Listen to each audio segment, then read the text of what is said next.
Awesome stuff. We got it. We got it. We got it. Welcome to the first game of the second set of the day. In the red, we have the MbL, or yes, MbL playing as the Indians. Wow, first pick, very strong Arabia Civ. Let's go. Opposed to him, we got Vinchester, who has gone for Byzantines. I think Indians. If we have to pick between the two civs, I mean, Indians have the better options here and there, but Byzantines can always fall back on their trash spam, which might not be the best thing for Indians.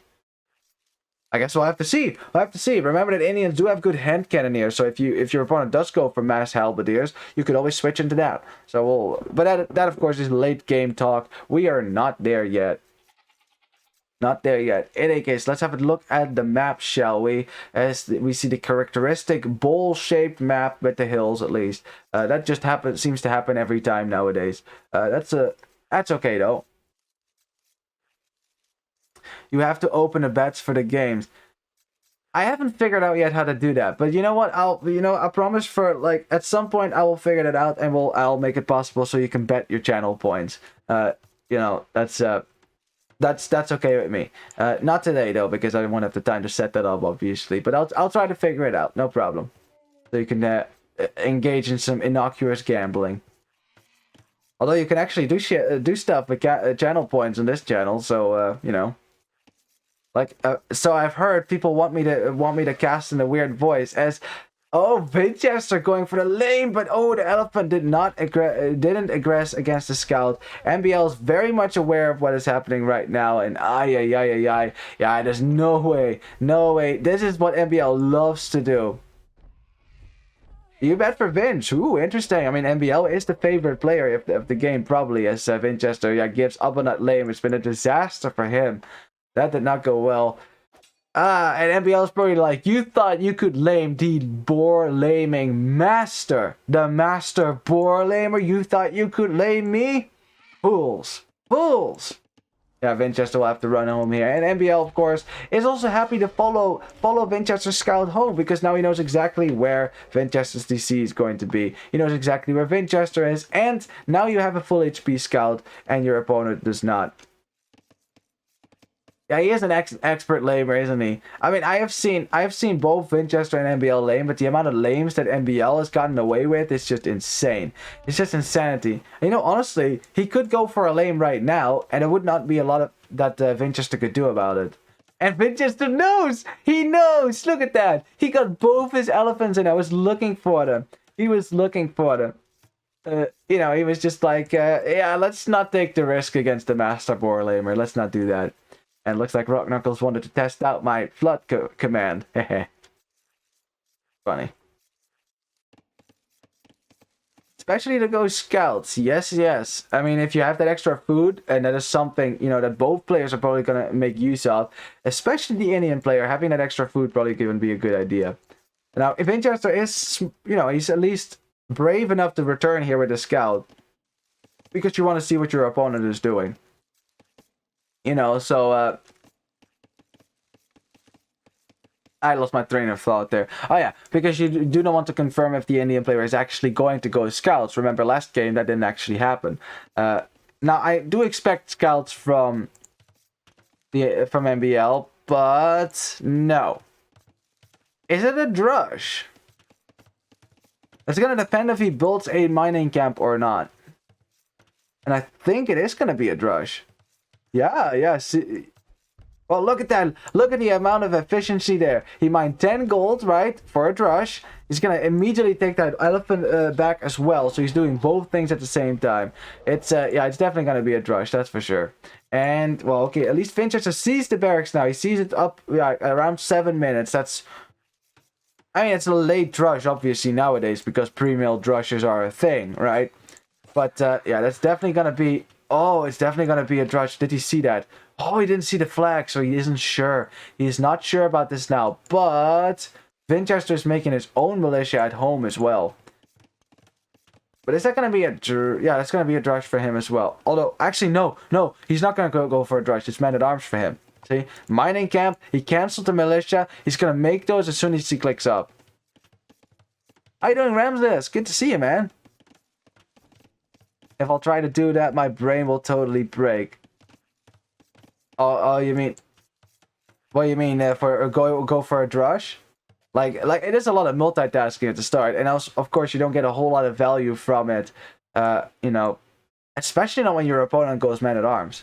Let's see if Vinchester's actually gonna make... Yeah, he's gonna make them. So yeah, that's what I thought. He wants to counter the drush with man-at-arms, and man-at-arms honestly is a good counter to a drush, but it's slower. It's gonna take a while. But if you can trade them nicely against luring the elephant and mining 10 gold. Oh yeah, obviously, right? Like, you know what would happen to me? What would happen to me is I'd probably kill the elephant, either with the TC, or I kill the elephant with my villagers, and then the villager that mined the gold then starts collecting food, and then the gold gets lost. Wanna bet? That's exactly what's gonna happen to me. It's I've played long enough to know what kind of mistakes I am likely to make. As we got some walls coming up from Vinchester. Hey, this is all the kind of delay and resource expense that MbL wants to force on the Russian player. You know, but of course Vinchester will be able to defend himself with men-at-arms. But Vinchester's like, nah, I don't want to defend myself. I want to go forward. To all of us, yeah. It's, I mean, that's just the privilege of being a professional player, is that you can get away with stuff like this. And away with these kind of walls as well. Wow, I don't think Vinchester is going to be very happy to see this, because now he's not defending at home, right, to cancel this out. He's going to get more idle time as a result of it, and he can't counter. He's going to get the man-at-arm upgrade now. Let's see what he sees. He sees the walls now. He's like, oh, you. Okay, now stand on this hill and attack this piece of wall right there. The thing is that our brains, we all know what to do. The real problem are our hands. Yeah, right? Sometimes I just don't feel like I'm fast enough clicking, and like the coordination that you need as well. It's like, I don't know, I might play this game zoomed out too much. Like, I like to zoom out as far as I can so I can have an overview. But if you look at pro players' perspective, they're always zoomed in like this. I mean, not like this. This, of course, is ridiculous. But it's just, you know, kind of like that. Still, a militia around could still in theory get a kill, as MbL is just going to easily keep out this men-at-arm army. There's no archers to follow this up just yet, but those archers are on the way. As Vinchester is like, yay, it's King of the Desert Arabia. There's ponds here. I could take fish. It's ironic, because it's MbL who is actually Indians, and, you know, what might actually benefit from taking the shore fish, because that's... You might actually get to use that bonus then for Indians, which they didn't get to use ever on this map with New Arabia, which didn't have shorefish. Well, archers, again, you know, like, it's kind of like a thing that, especially players like Vinchester and Classic Pro, right, like the Russian players, they like to do this, right? They like to, even when they're being attacked, to send all their military forward, which I don't mind, right? I don't mind, but I think you should at least keep one archer at home, right? To clear up this army, because as long as this army is running around, it could potentially be dangerous to you. You know, we saw in that set last week that Classic Pro, you know, like, he kept sending military forward to counter, which again is ballsy. You know, a lot of players wouldn't do that, but there was a game where that was actually hurting him big time, because he wasn't able to do a lot of damage with it, and he had a lot of crossbows, enemy crossbows in his base. You know, something that he could have maybe cleared up if he had sent his military to do so, but then he chose not to do that. So it's always a choice. Always a choice. As yeah, see, I mean, you still have to deal with this freaking army, right? I mean, it's not like you can do a whole lot of damage on MbL, who is just walled up, and not even small walls too. These are big non-MbL like walls. MbL likes his little small walls, but honestly, with the base that MbL had, it's very open on the back, so it's not really possible to go for small walls easily. That is. I mean, he has a main goal forward. I like the walling here a lot. Like, look how far away this gold is from the wall. Perfect. Can't get ranged by enemy archers, which of course you know Vinchester is making. As two archers are pushing Vinchester off that gold. There is a skirmisher out. Doesn't have any armor on it though. But if you get that now, then you're gonna be delayed to Castle Age. So I'm not sure what Vinchester is gonna prioritize here. Militia are still alive. Remember, those militia could actually kill the skirmisher, but yeah, they're very low HP, so they shouldn't stay alive too long now. It's just greed, right? And it's just two different playstyles as well. I mean, compare the maps, right? Completely open, like barely any walls, and just completely walled. Like this is. I mean, MbL likes to keep himself safe, and Vinchester loves being aggressive. Like Vinchester loves microing, he loves fighting. That's kind of his thing, and he's good at it too. He's good at it, and he's definitely balanced out his gameplay over the years. Like I remember watching some games back 3 years ago or something, around the times of Hidden Cup 2. Vinchester was very aggressive already back then, but his macros suffered from that. From all the micro that he did, and like there is a point at which if you micro too much, it's gonna hurt your own economy more than it is your opponent's economy. And I think he's definitely balanced that out. Become a more well-rounded player instead of being too unorthodox with strategy and civ picks. There is such a thing as too unorthodox, obviously. As this lion is gonna be like, yummy, yummy, yummy. Look at the line of sight. They're playing this on hard as well. That's why the line of sight is so big. Unfortunately, the lion doesn't get a kill. And that's what you get when you let female lionesses hunt for you. You're just gonna be rusty as a result of it. That's what you get. Hey, his Castellates for MbL is coming in. He is about 40 seconds ahead. About 30 seconds ahead of Vinchester. It's not going to be that big of a difference at all. Vinchester does have more villagers, but MbL got wheelbarrow, so that evens out a little bit. You all know that I prefer wheelbarrow over having more villagers.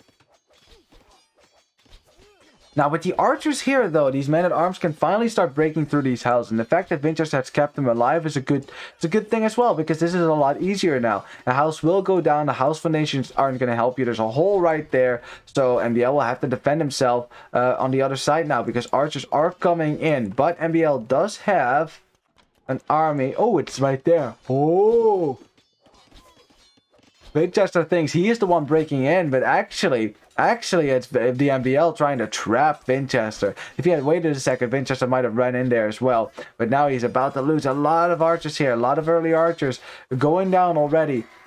But something tells me Vinchester might not mind too much about that, because look at the army he's making at home. He is going for a Byzantine army, alright. Trash army. Trash army. I mean, these skirmishers, they are cheaper because... well, they're pretty cheap already, but they're cheaper for Byzantines, obviously. Still gonna get crossbow. I mean, I understand making some skirmishes here to kill yourself over.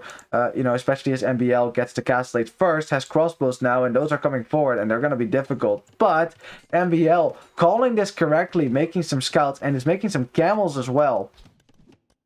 Now making both units, which will make the skirmisher play very difficult. A stable going up as well. For Vinchester gets denied at 98%. Okay, there it goes. Very good. Delayed, not denied.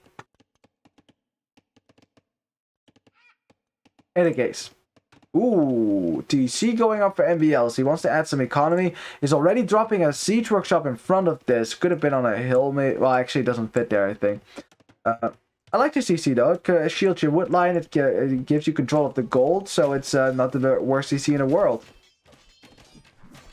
As we have a fight in the middle now. Camels from both sides as well. Both players, of course, can make camels.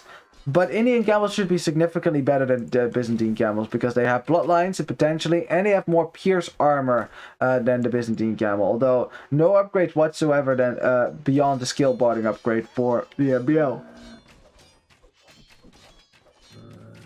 Yeah, at least the camel for Vinchester goes down, and Vinchester makes his way back to where he knows there is a hole. And pro players, they don't patch up holes all the time, right? They don't really do that a whole lot. Like me, if I get a hole like this, I immediately, the first thing I do after it is patch that hole up, because I just want my base to be secure. I always keep fixing my walls here, and I don't like making holes.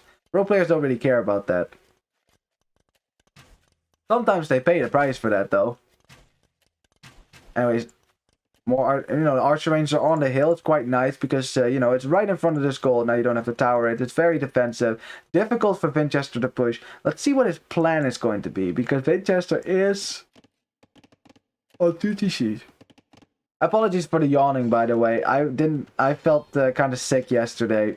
I kind of got sick yesterday, and I did not get a lot of sleep. So I I am not going to be 100% today. I mean, I don't think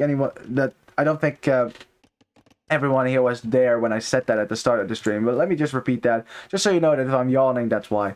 You know. But it's not going to stop me from casting this awesome game for y'all. Not going to stop me. As a camel is going to make a short... It's going to end his life. It's going to shorten the life of this scout there. And that scout goes down without glory. MbL, again, MbL is not making a whole lot of military, and most of it is staying at home because it's defensive military, really.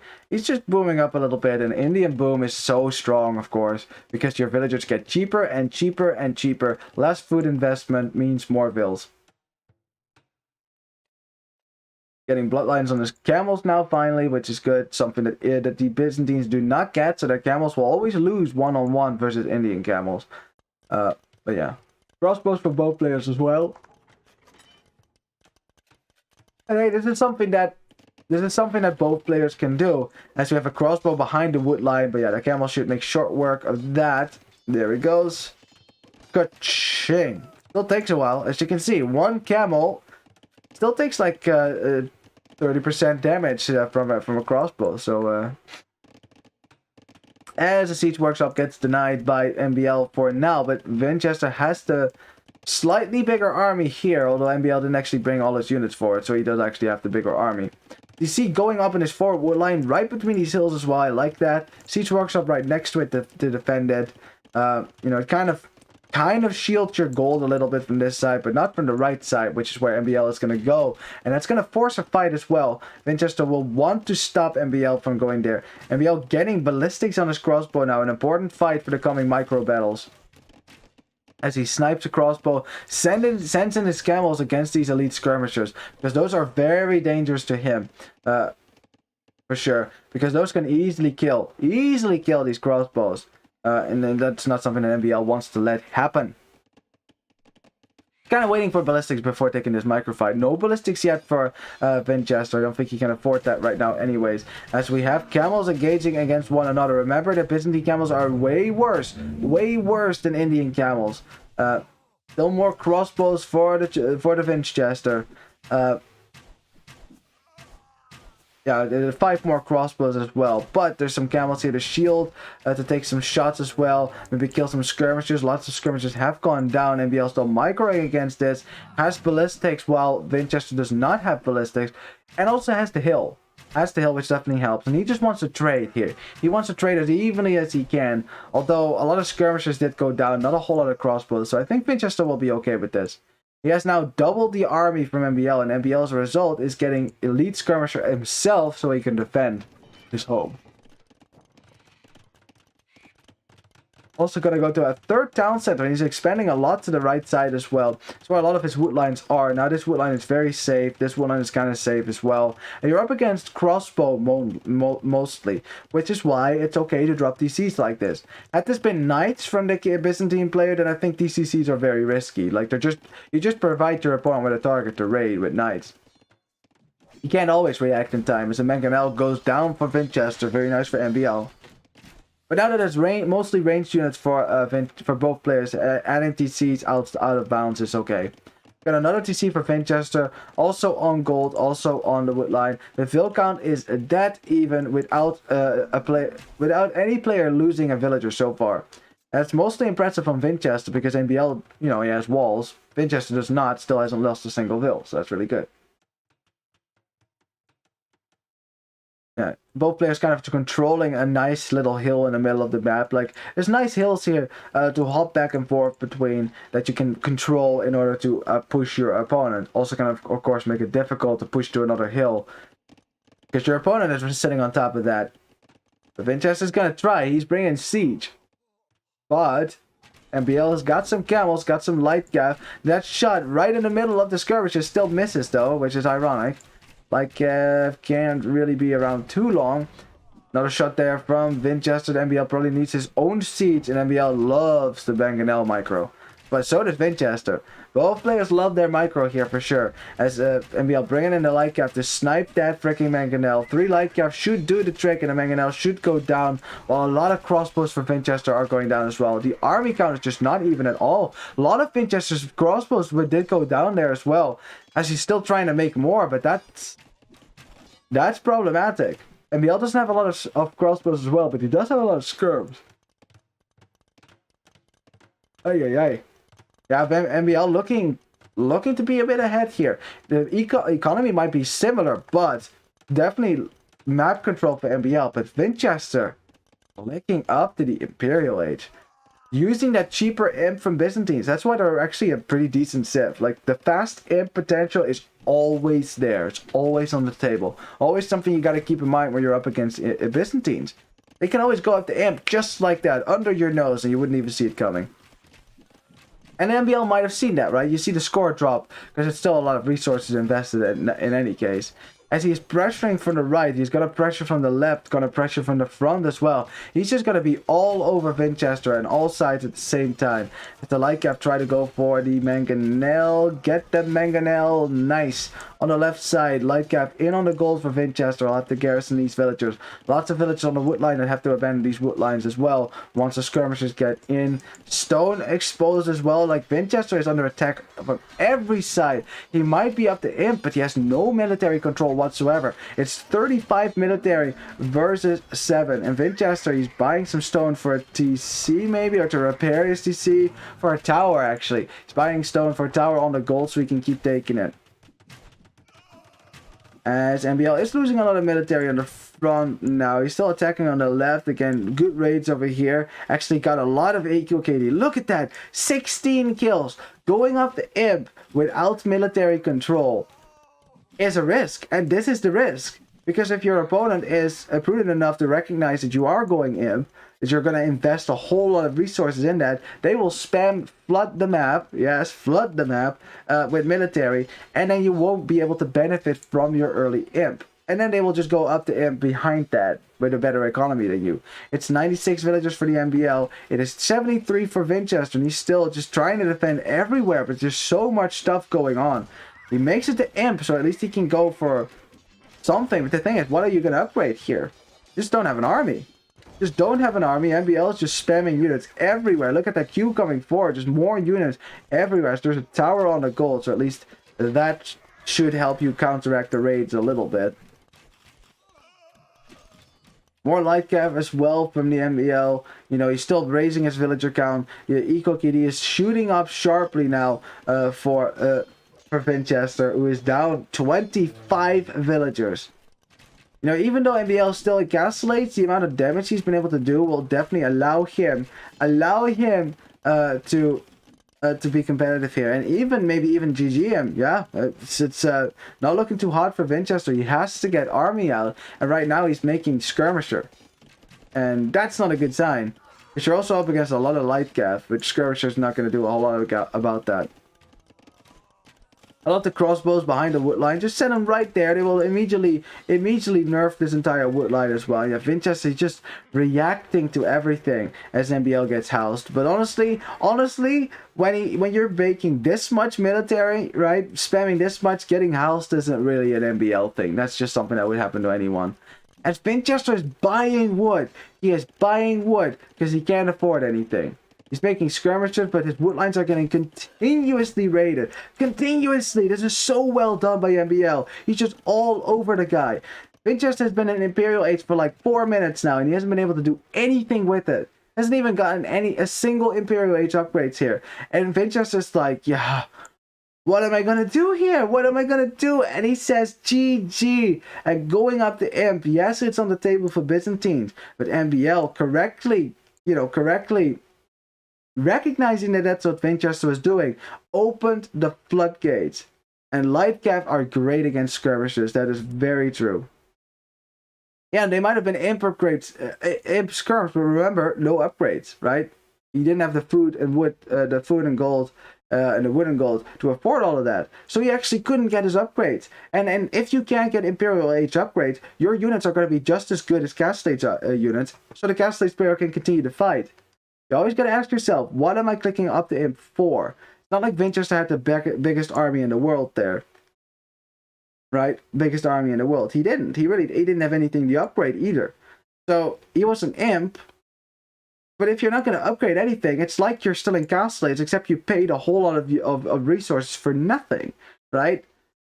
And that's because of MBM spam. Like, if you had given Vinchester like a minute to stabilize, right? Vinchester would have been able to get Arbalest out or something like that. It would have been a completely different game. But MBL just spamming units, never letting Vinchester breathe for a moment, denying all wood lines at the same time.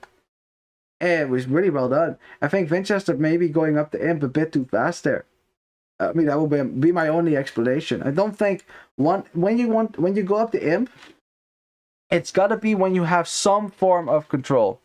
And you can lose the game just by clicking up early. It's true, because it's still, even for Byzantines, a lot of resources. And look at this. The moment that Vinchester clicked up was right there. Actually, right here. Look at the army count difference. This is not a player that has control, right? You're behind by villagers already. You're also behind by military. You don't have the control. Now, a fast imp can get you that control if you can upgrade your army and then quickly kill a bigger enemy force, right? Yes, that works. But Vinchester didn't have an army to upgrade. Because of MbL spam, he had nothing. So it didn't benefit him whatsoever. So really well played by MbL. And Vinchester will have to, collect himself and get back at another map. Way better KD as well for MbL. Just despite spamming and losing a lot of units, he still has a better KD.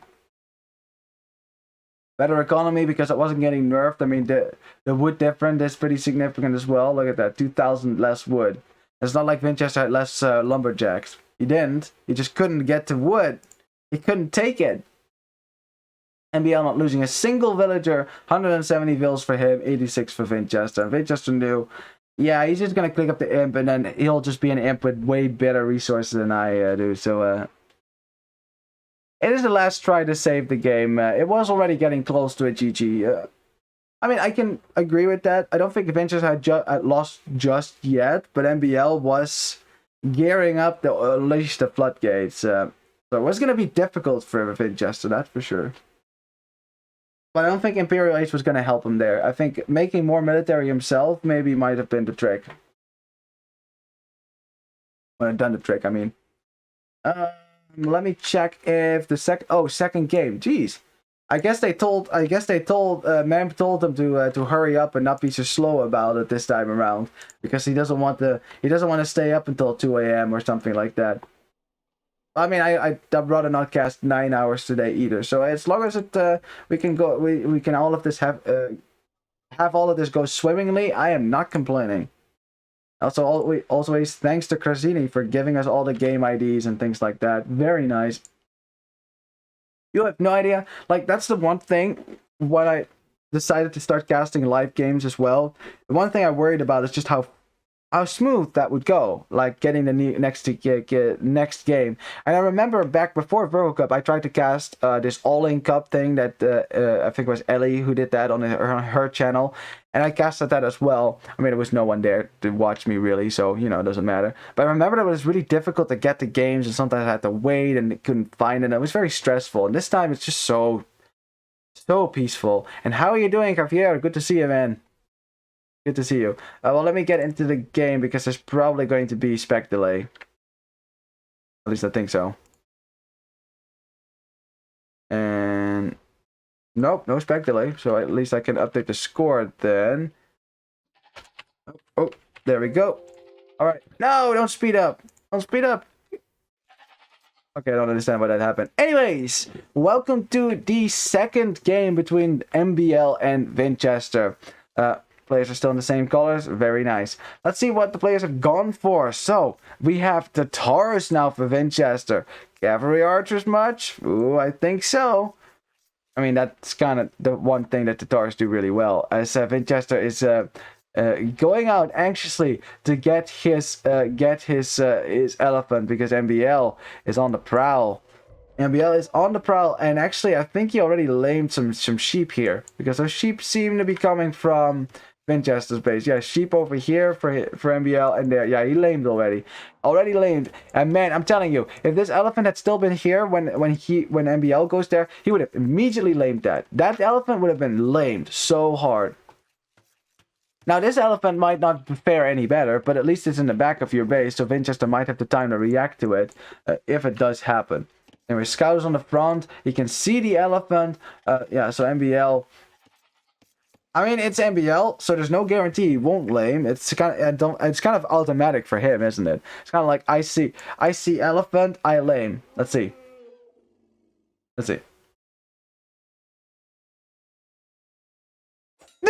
I'm telling you, it's not even he doesn't even think about it. He doesn't even think, where's my opponent's scout? I don't care. I'm just gonna lame. And, well, unlucky for MbL, Vinchester's scout was right there as well, laming 2 more sheep. So Vinchester is down 4 goats right now, and might be down an elephant as well. Yeah, MbL, when he picks Vietnamese, he knows where you are, and you best get your elephants in fast. You know, Vinchester actually brought in both his elephants last game.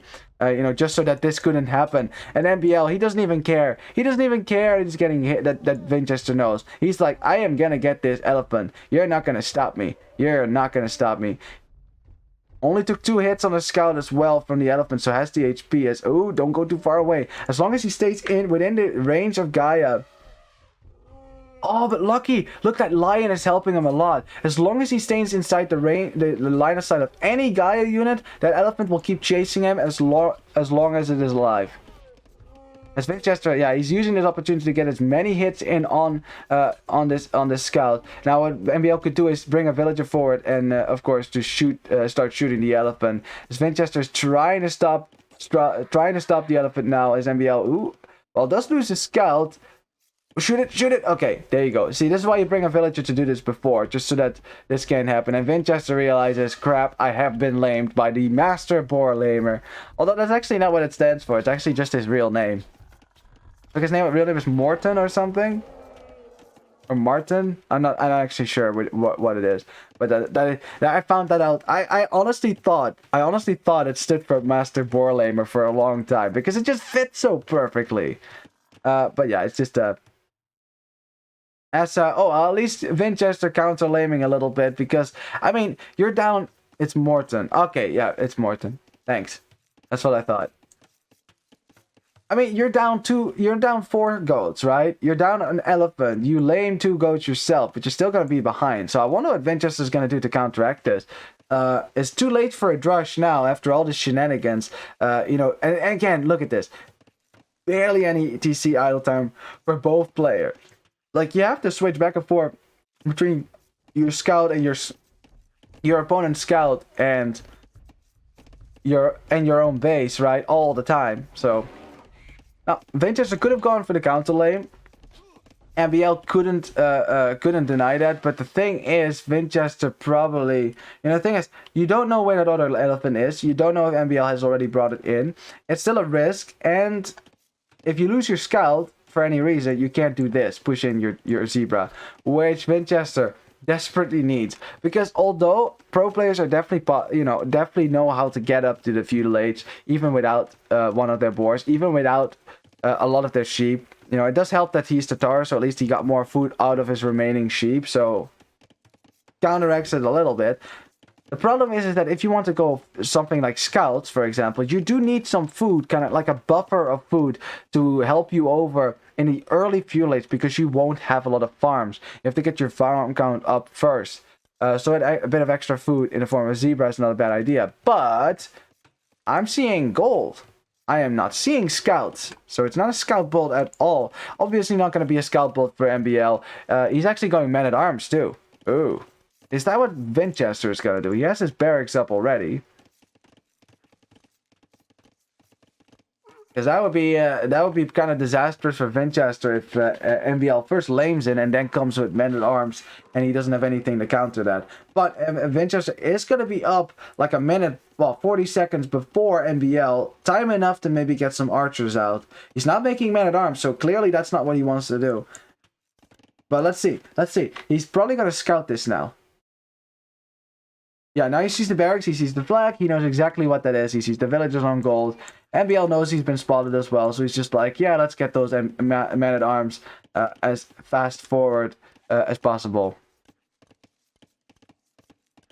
Vinchester's still scouting a little bit. He didn't complete the scouting of his opponent's base early on now, you know, so the berries are and things like that. But the thing is, you're still gonna be... Did he actually see the flag, by the way? Because that's coming his way. He's making archers now, so at least he will have the counter. He's actually walling more than he did last map, and it's still not fully walled. As MbL's like, well, that's nice. That's nice. Okay, Vinchester does see it now. He's going to respond with some quick walls on his wood line. Okay, very, very nice. There you go. Yeah, he did see it. Otherwise, he wouldn't do that. He did see this. So he's aware of this now. It's not going to stop MbL, though. It's only one archer. No fletching yet as well. And that's... Okay, it's not going to be men-at-arms, though. MbL did not get that upgrade, probably because he saw that Vinchester was up so fast already. He knows my men-at-arms are just going to die to this anyways, so there's no reason to get that upgrade, honestly. Instead, I'll just invest that into my own units, which will be... archers. Okay, there it is. I mean, I would be surprised if it isn't archers for Vietnamese. Now, he's walling quite close to his gold, unlike last time, which I really liked. This time around it's closer by, which is problematic if you're up against archers, because they will be able to range these villagers standing right there. And maybe even if they stand over here with fletching, maybe they need Botkin arrow for that burst. I don't know. As let's see, ooh, another archery range quite early on too. It's not like MbL is going up the castellates yet, and that's always the question you gotta ask yourself. Like, am I going to go one range archers or skirms, or am I going to go two range archer? And it looks like MbL might actually want to make a whole lot of archers here. But Vinchester, anticipating that, is making skirmishers now in his own archery range. Sorry. Wow, we didn't actually notice how far forward Vinchester's main goal is. I mean, look at that. That is so far forward. What about MbL? His is way closer by. And on top of the hill instead of at the bottom of one. So... kind of a bit of map hacks for MbL then, huh? Bit of map hacks. As the lion will get destroyed. There you go. Lion goes down. Even though that lion definitely helped him, because there was a moment where I thought MbL was going to lose that boar, but then the lion, of course, provided the line of sight, made that impossible. So, you know. As the militia proudly lead the archers into battle. Militia, of course, can still scare skirmishers away, so MbL will try to keep them alive as long as he can. Vinchester adding a second archer range as well. I'm not sure if that's to produce archers as well, if he wants to match what MbL is doing, or if he just wants to go up to the next stage and go for cavalry archers. No telling. Although it goes up quite early. Oh, and gets archer upgrades. Okay, that's gonna be for two range production as well. He wants to get more units out either. He probably knows that MbL is probably going to make a whole lot of units. I'm not sure if he scouted that actually. Let me check that real quick. Let me just check that. Damn it, that's not the right unit. Hang on. He does not know. He does not know how many archer ranges MbL is on. So this might just be his own decision, right? Maybe he decides. He decided that it's better for him to do damage now and get an advantage now, so that he can then in castellates go for cavalry archers and keep that advantage, right?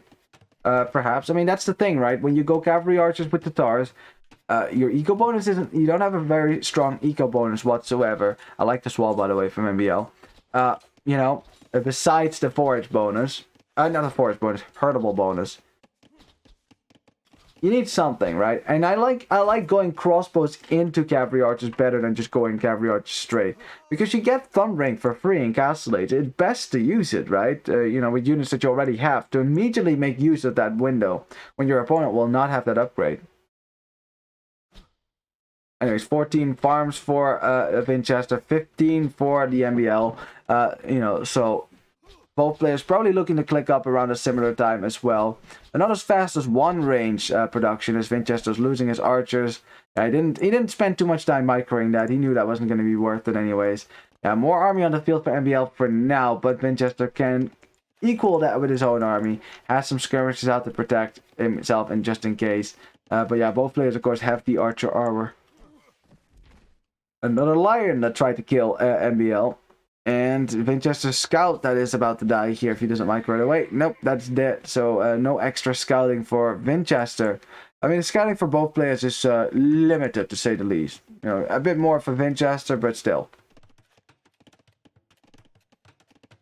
A third archery range now for Vinchester, and that one, I do know what that's going to mean. So he is going to go for cavalry archers at some point, but it's going to open with crossbows. Of course, the Vietnamese player is just going to stick with crossbows for now. When you're ahead like that, there's no problem with that.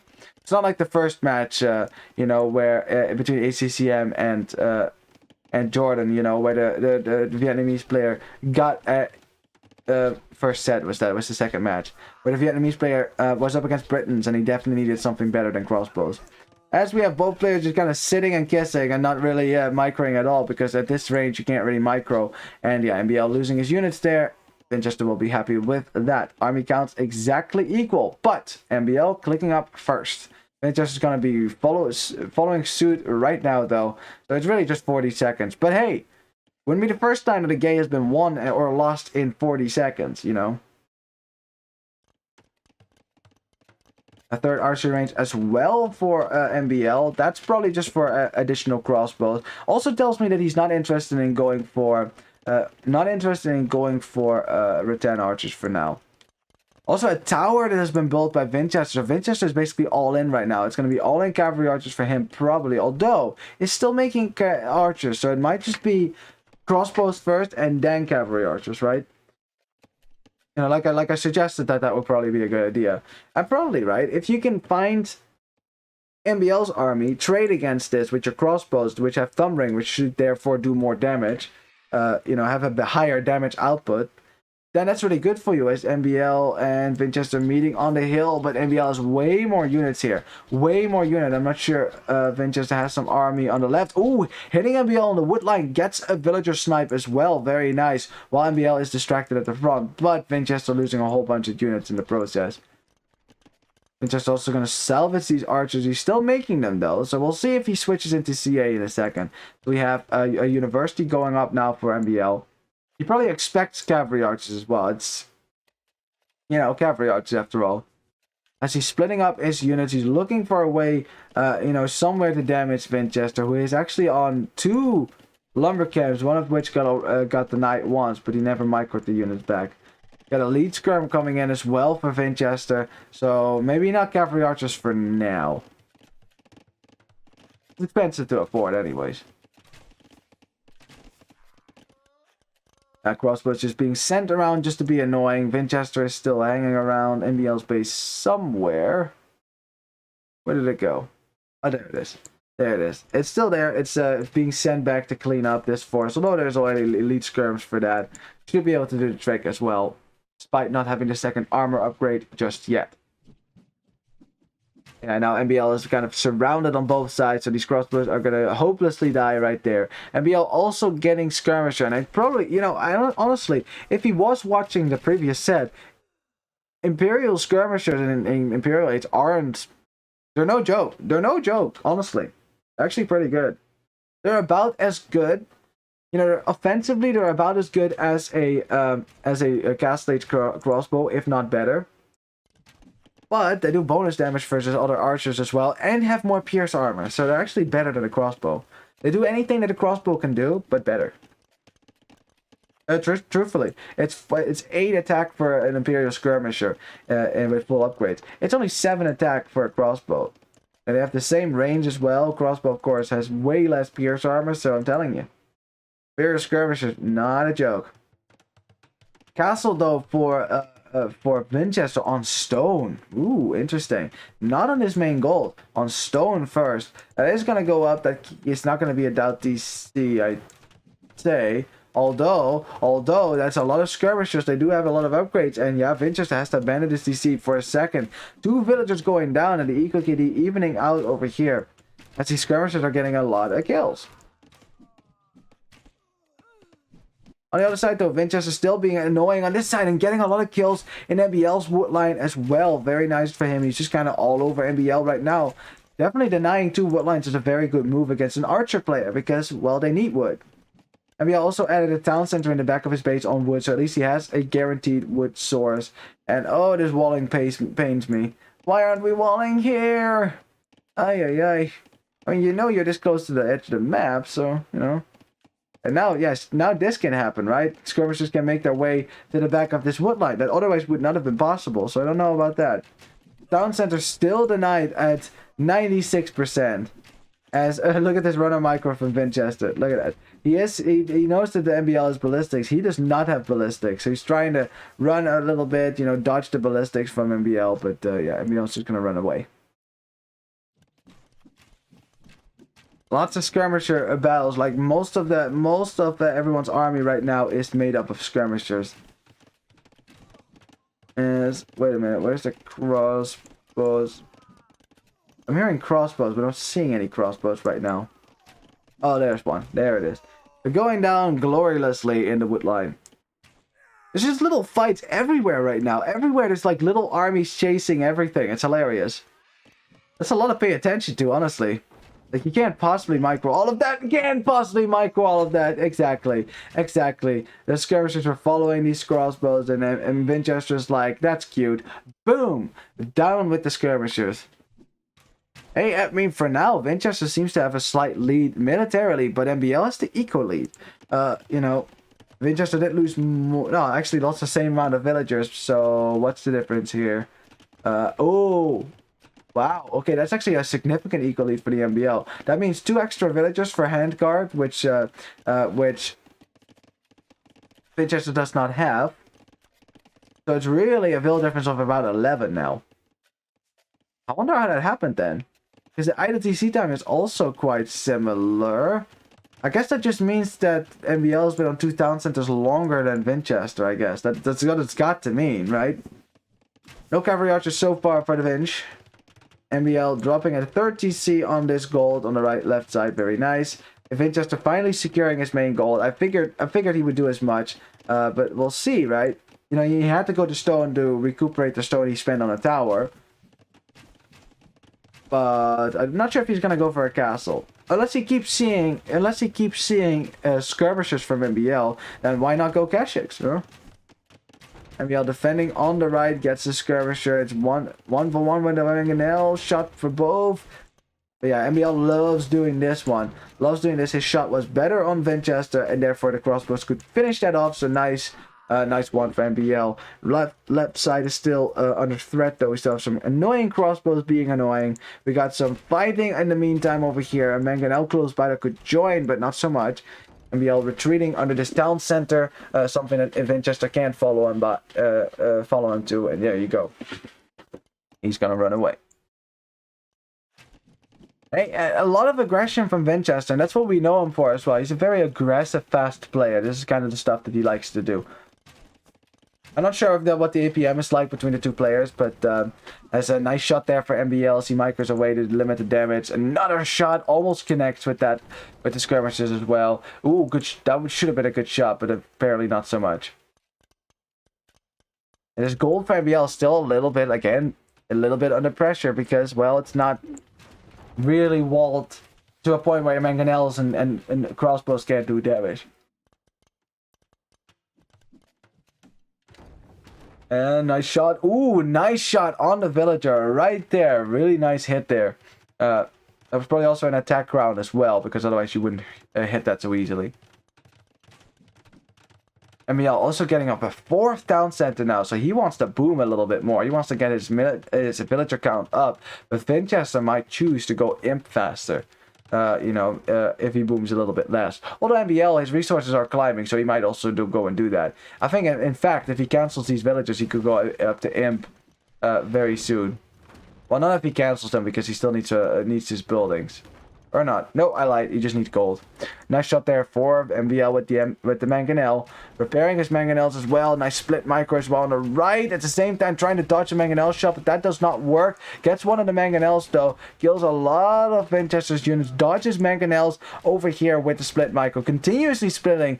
Vinchester does connect with a shot, but his army is getting massacred right now by the skirmishers. Very nice micro there from MbL, and Vinchester realizes, yeah, there's nothing I can do here. He's going to try to salvage this mangonel, and that was a very good fight, but castle finally going up now for Vinchester in the front of his base. Very nice space to have it go up. But MbL is going up to him. Like I said, he might actually go up to him, and I saw the resources go up there in a second. So yeah, he was looking to go up to imp here. That 4th DC was less production, more protection. He's gonna produce. He might produce from it now though. He's only producing out of 3 DCs for now. So, I wonder how he's queuing them then, because if he's only producing from 3 DCs, or can I only see? No, he's always because of Imperial Age. From this town center, oh, MbL, that is ballsy. I mean, it's not like Vinchester pushing that right now with Siege, but it's like of all the town centers you have, that one is the least safe, so I don't know. Yeah, lots of mangonels coming forward from MbL as well, just kind of harassing Vinchester's base. Left side, not a lot of expansion for Vinchester, so I'll probably have to expand this way, where there is some extra gold and some extra stone, so it's a good way to expand. The wood lines as well. But on the left, you have gold. The extra golds are right there, and some extra stone. Oh, actually, Vinchester stones right there as well. MbL, does he know about the castle? He does know about the castle, so that's not a surprise to him. He does own stone himself, so he might decide to go for some rattan archers. In the meantime, though, Vinchester is getting cavalry upgrades, and he's making Keshiks. See, I told you. If he sees only skirmishers from his opponent, he might be, you know, seduced into going for Keshiks, and that's exactly what he's doing. So, Keshiks it is then. Problem is, though, MbL is just getting his crossbow numbers up. He's keeping those at home, but, you know, those are coming forward right now. Keshiks, of course, still gonna have trouble with that. Yeah, Arbalest now as well for MbL. Vinchester is 1 minute away from Imp. He's almost getting there. He's getting his cavalry upgrades right now. But he's gonna keep his castle up. And all MbL has to do is bring forward some siege. He's getting Bracer now as well. It's looking pretty dicey, that's the word, for Vinchester. Like, he's not, like, played bad here. Actually, I loved all the aggression, but MbL defending himself properly, you know, the Eco KD is very similar. And now he's an imp with an Imperial Age army, and Vinchester's not quite there yet. And the army that Vinchester wants to go for is difficult to mass, because you need castles. You need multiple castles, which is why he's so heavily on stone. That's okay, thank God. I was just gonna check, where he was gonna get that Imperial Age upgrade. Because if he also picked the forward DC while it's being shot down by mangonels, that's silly. That's very silly. Castle now in the front of MbL's base, a really nice castle. Kind of protects this little crossing, it protects this hill a little bit, and it allows you to get traps out nicely on this hill. And Vinchester's castle is not on a hill. If it had been over here, that would have been a great castle to defend against trap pushers, but now it's going to go down quite quickly. Whether you're Tatars or not, Timurid warfare is not going to save you here. As we have some Keshiks dealing with the skirmishes now. First time that Vinchester is showing the fact he's going Keshiks for now. He's getting the lead upgrade as well. I mean, this is just classic Vinch as well, right? As the town center goes down and Vinch just replaces it with another mining camp. Classic Vinch, he loves to go for weird units as well. And who thought they were gonna get to see Keshiks in a game like this? As the castle just goes up and MbL will have to run away with his Arbalest, and a bunch of them die on the way out as well. So that's nice for him. We'll secure his left flank, and of course give him another production building. You know, this is really nice. The more castles you have, the more unique units you can make. You know, 4 castles produce way more than 4 stables would. It's because, well, you kind of have to, otherwise it would be impossible to get through a nice mass unique units. However, you can always build stables, you can't always build castles, and this castle is, yeah. Unless he can do something to push this trap, not gonna stay up very long. MbL is at 50 Arbalest, and he's getting Pikemen now too. Oh man, and Vinchester. If it had been a surprise to MbL and like Vinchester gets to Imp and suddenly attacks with Keshiks, right? Maybe MbL would have been caught off guard, but MbL's been given so much time, right? To just respond to what Vinchester is doing. It's like, you know, I got Arbalest, I can make rattan archers here, you know, I don't need anything of that. I can just make some pikemen against your Keshiks, and there goes your there goes your forward. As ooh, the Keshiks, nice spot there. I didn't see that. Keshiks are raiding MbL, and MbL just noticed that, but unfortunately, not everyone fits in the DC, and the Keshiks are getting some gold value. Look at that gold trickle there from Keshiks killing. That's what they do. Too bad they're not the best unit in the world. They don't have the highest attack, as you can see. I see only 11. That's just a bit more than a normal knight, but for the rest, it's not the best in the world. MbL sending back some Arbalest to deal with that, but he's definitely suffering some eco damage, but ironically, the eco damage is still very similar as well. Looks like MbL tried to go for a fight here, but yeah, the Pikemen definitely making that impossible. And look at the military count. 16 for Vinchester, 72 for MbL. Yeah, I don't know what it is with the Tatars, but it's just kind of... Some matchups are just really bad for Tatars. I'm thinking Berbers. Vietnamese actually not the worst against Tatars either. You have Rattan archers, so then cavalry archers aren't really a good option anymore. You have fully upgraded infantry, minus the attack upgrade, that is. So you can always go Halberdiers to counter any cavalry that is put on the field. It's just rough to deal with as the castle does go down.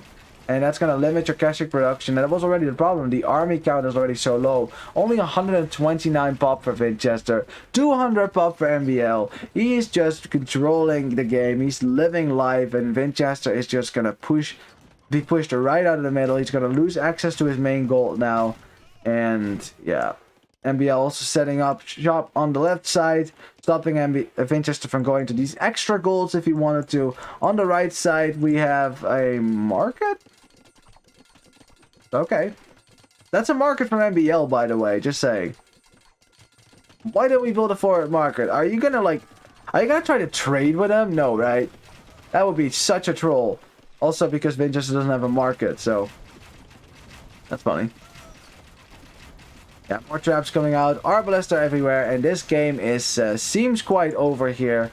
As Vinchester's trying to run in here to maybe snipe a trebuchet or two, trying to defend with skirmishers, which have full upgrades, so at least there's that. But what are you gonna do, right? What's the win condition here? Like, even if you defend against this, MbL's just gonna show up in Imperial Skirm later if he runs out of gold, which is not gonna happen anytime soon, because he knows about all these gold spots. Keshiks though, clearing out the Arbalists on the left. I mean, at least elite Keshiks are not, like, they are about as good as a knight. They have 7 pierce armor, so that's pretty good as well, you know. But still. We have a bombard cannon as well. Another unit you want to lose. A unit that he's going to lose though, because yeah, that's not going to get saved. And then Vinchester is still... He's defending himself tooth and nail. He does not want to be pushed out of this game.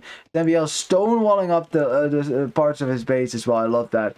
I love that. When you're up against a more mobile player, you just got to keep yourself safe. Put up some stone walls. That's exactly what medieval people did against nomadic civilizations. You get stone walls. Yeah, this is, I mean, Vinchester has a similar economy to MbL, you know, he has 111 villages, it's just they are getting, you know, they're more likely to get raided, to get attacked, as, man, I really wonder what happened over here, actually. I think he tried to wall in something, maybe a tower, of sorts, or maybe just a villager, but, yeah. Now, the traps did get sniped by Vinchester, but at the cost of a lot of his Keshiks, as he's getting chemistry, he's getting inscription as well from his castle. He's not making more Keshiks, but I guess he's giving up on that idea, especially when Halberdiers are out, right? Like, there's not much you can do. As Imperial Skirmisher now comes in, and that's what I said, it's so easy for MbL to just switch an Imp Skirm, and then you're up against, yeah, just a better Skirmisher all around, just way better than normal Skirmishers. Like, no matter how you cut it, like, normal skirms will always lose the Imp Skirls. Skirmishers. Well, MbL is losing a whole bunch of Arbalists. Remember the time when he had 50? Well, not so much anymore, because he spread them out a lot. As we get murder holes. Murder holes. As we have a castle go up, but I think barely for MbL as well. Lots of villages that got sniped here, it seems. Vinchester is being very active with his Keshiks, and that's probably for the best as well. You got to raid around with them. As MbL is, I guess, healing the troops that are now being sent to deal with the Keshiks, which are trying to raid the left side. The right side, I mean, of MbL's base. And MbL has 4 castles. He can make all the return archers in the world if he just wanted to. Still some fighting on the front. I mean, Vinchester is still alive miraculously. He's getting siege engineers for his trebuchets. He probably wants to start pushing back one of these castles somehow. Another castle going up. Oh, it got denied. Man, we're just behind on the facts here. Every time I look at something, it has already happened. So a castle denied for Vinchester on the left side. Oh, well, we got...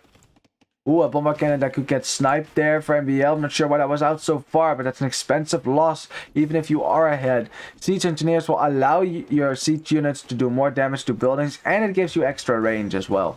Unless it's a ram, that doesn't get extra range. Anyway, Vinchester dealing with this right now, so he can get that castle up. It's only 2 castles for him, though, so again, still, Kashik's not the ideal unit, obviously. The Kashyyyks over here come back to base. Also, problem with Vinchester, he has to secure the left side somehow because he needs gold. He needs gold because this gold is being denied by MbL. He doesn't have any gold whatsoever because that gold is gone right now. So that's why these castles are creeping forward to the left. As MbL is just fighting with traps here against Vinchester's traps.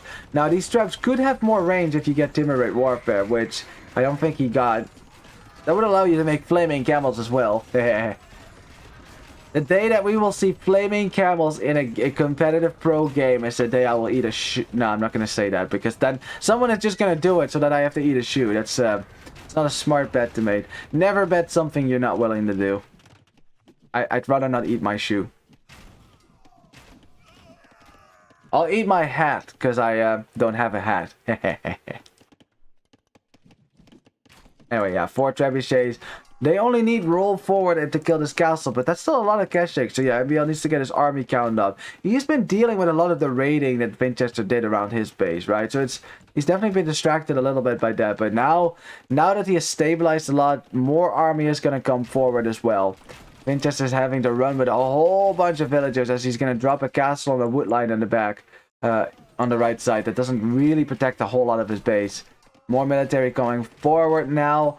Still a lot of halberdiers actually from MbL. Not a lot of arbalests, not a lot of skirmishers.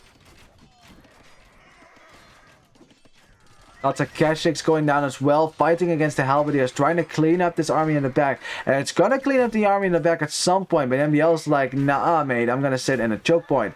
So you can't get around me. Good luck with that. Yeah, and that army actually, Vinchester's splitting up his force, but that army is not going to kill these arbalests. He's just buying himself some time to get skirmishers here, and MbL will have to fight that. Still disappointed we didn't get to see a large ball of return archers, as MbL trying to drop a castle on this gold on the left side, which will always also kind of deny Vinchester's gold, as Kashyyyks are just destroying villagers right now. And it's not like they have any bonus damage for the vills or anything like that. Castle still goes up though, so yeah, these Kashyyyks will have to run away now. Arbalest still denying a lot of farmland, you know, stopping Vinchesters for going for hussars or things like that. And there goes the Kashyyk. And I guess the castle can't range the villagers. He can only range the mining camp, which is, yeah, that's unfortunate for MbL. A bit closer, that would have worked. Vinchester trapping down this castle on this side. Oh boy, a big fight about to happen on the left side here. Vinchester losing a castle, about to lose another castle as well. 4 trebuchets that cannot be repaired against. It's just no way. They just do too much damage, whereas adding more people to repair now isn't going to add more repair speed necessarily. So yeah, that's going to go down fast. The worst part is Vinchester can't engage against it because the halberdiers will absolutely eat him alive. And Vinchester says, GG. He stayed alive way longer than I thought. I thought this game was over like 15 minutes ago. Or not over, but at least like a point where he would probably call it GG. But he also realizes that if he keeps losing games, then MbL is just going to take the set. And Vinchester wants to do everything in his power to prevent that. But yeah, MbL just played it safe. Castled everywhere. Made it virtually impossible for Vinchester to raid. Stone walls going up even. Perfect stuff. You know, all the sort of things you need to do to keep yourself safe. And it's very difficult to deal with. And especially as Tatars, because you kind of lack options. I don't know what that is, but Tatars don't have the greatest cavalry. They do have good cavalry archers, but not until you get the Imperial Age upgrade, really. And for the rest, like, what do they do well? Like, I don't know. Don't know. Tatars is a weird sip sometimes. Let's have a look at the statistics there, and I'd actually like to look at the APM as well, because I'm actually wondering about that. My God! Holy moly, look at that giant fight. That is like double the average APM that Leary does usually. 280 effective actions per minute. There's gotta be some sort of record, man. Jesus Christ. At 44:30. We should check what happened there, because I wonder what happened. Had to be an important moment. Anyways, yeah, MbL surviving that rush from Vinchester, because Vinchester did a good job by sending his army, keeping MbL on the back foot, but MbL survived, went at the imp first, got his army out, wasn't really killing Vinchester at first, like he was kind of playing with his food a little bit. Vinchester also raided a whole lot. MbL kept having to put out those fires, so that's true as well. But yeah, at the end, of course, that snowballed pretty hard there. Better KD for Vinchester, actually. MbL fighting with a whole lot of arbalists against skirmishers. Hey, that's a good fight for the skirmishers, obviously. Made more military as well, so lots of kills, actually. That's crazy. Better economy for MbL, but not by a whole lot. Honestly, it's mostly the wood income, I guess. I guess I got raided less, and also Tatars. More food-heavy economy. That's so on wood. Well, I also want to look at, okay, well, Vilmax very close as well. So for the rest of it was very close, you know. I just want to check real quick, right? Let's check that real quick. What happened at this moment? Should be somewhere around here. Let's check what is happening here. What was causing Vinchester to go to 280 APM at the same time? He was microing this, he was microing that at the same time. Right now, he is peaking, so he's doing 280 clicks, actions, right now. Huh. There's not a whole lot happening, so I wonder what he was like. He must have been doing a whole lot of things then. Yeah, any case. GG. Yeah, and while Vinchester's gonna have to pull out a miracle now, because it's 2-0. Like I said, for pro players, getting back from a 2-0 is difficult, very difficult. Reverse sweeping gets harder the higher you go in Elo. Let me check the Discord. Do we have a third game? Yes, we do. Wow, okay, so we thought Jordan and ACCM were punctual. MbL and Vinchester doing a great job as well. So here we go, next game. Man, we don't even get a time to reflect on anything. Perfect, though. I mean, it's I think today I kind of prefer the fact that everything is kind of going, you know, at a high tempo. Less waiting time. Let's have a look at that. Yep, that's the game. Let's get into that game, and then we can go to the third one. And Vinchester has to win this one if he wants to stay in this this set, because otherwise it's going to be a game that goes to MbL, who is again the higher seeded player, who is expected to win this as well. You know, so but let's see if Vinchester can take a game off of MbL. That's you know, that's important too. That's good for yourself, for your morale as well, going forward in the tournament. I'd say something that he could definitely use. Although knowing Vinchester, he's probably smiling at the camera right now. He usually does. He's always smiling actually when he plays. Do you notice that? If you see him play, he smiles a lot. Not always, but a lot. He's smiling. So it's he seems like a cheerful guy, like that. Anyways, in the yellow we've got Britons now for Vinchester. Very strong Arabia Civ. Hopefully he can make it work with that. In the red, we have MbL playing as the Huns, though. Ooh, we know that Huns are very dangerous. Remember that Britons are a little bit more straightforward in what they do. You know, it's archers, archers, archers. Not so much with Huns. You never really know what you're going to get, because Huns can flood the map with anything in Castle 8. Be it cavalry archers or knights or light cap. Even crossbows. I mean, not as good as Britons, so I wouldn't call that a flood, honestly. Because of course Britons get that faster working ranges.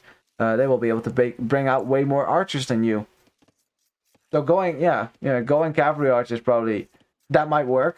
mean, that worked really well for Jordan the last set. He got a lot of them out, overwhelmed ACCM very early on, not much that ACCM could do. But Huns also have faster working stables. You can make a whole lot of Knights as well. And Knights have the potential to overwhelm Archer players early on in Castle Age. So that's definitely true. Anyways, let's have a look at our players' bases. We've got a very wonky wood line there for MbL. That's a very rangeable wood line. Kind of a problem if you're up against Britons. I mean, most wood lines are a problem anyways if you're up against Britons with their extra range. Darn it. But yeah, 4 wood lines in a little square, sort of. We have a technical back gold, but it's very open on this side, so I wouldn't call that very safe. The wood lines aren't actually as close to the TC as they sometimes do get. Berries to the back, kind of on a hill. That's fine. Got some stone over here. We got a forward gold, 4 main stone, whereas the other gold also forward. So lots of forward golds for MbL, not so much. And then this gold isn't very safe. So that's not really the best. But then you're Huns, so it's okay. As MbL almost runs into the sea, narrowly dodges a shot there. And MbL, did you see that? Did you see that? Did you see what he was doing? That's classic MbL. He was like, oh, I can lame those as well, you know. You might have collected all your goats, but I can still kill them. And yeah, Vinchester, of course, smart enough to bring in both of his rhinos. He does not want to get lamed again. You know, I think rather you take all a bit of decay of food on your rhinos by taking them in at the same time, instead of not having a rhino at all. You know, I think that's one is definitely the lesser of two evils here. As MbL also brings in his rhino, but not as fast as Vinchester, because he's less scared of getting lamed here. At least that's good. As for Vinchester's base, has 4 wood lines as well, but most of them are forward. No wood in the back, so it's very open there. So this back gold, which is on a hill, technically safe, but not really so. If army comes in over this side, it can sit on the hill, and then you're just still screwed. So, Back berries, though, these are kind of safe. Between the houses as well, you know, I'd like those berries. Those are fine. Forward stone, though, for the Britons player, if he wants to go for longbows, which, you know, unlike against Vietnamese, going longbows isn't the worst thing here. It's just same problem as always. Massing them massing unique units from the castle is a chore.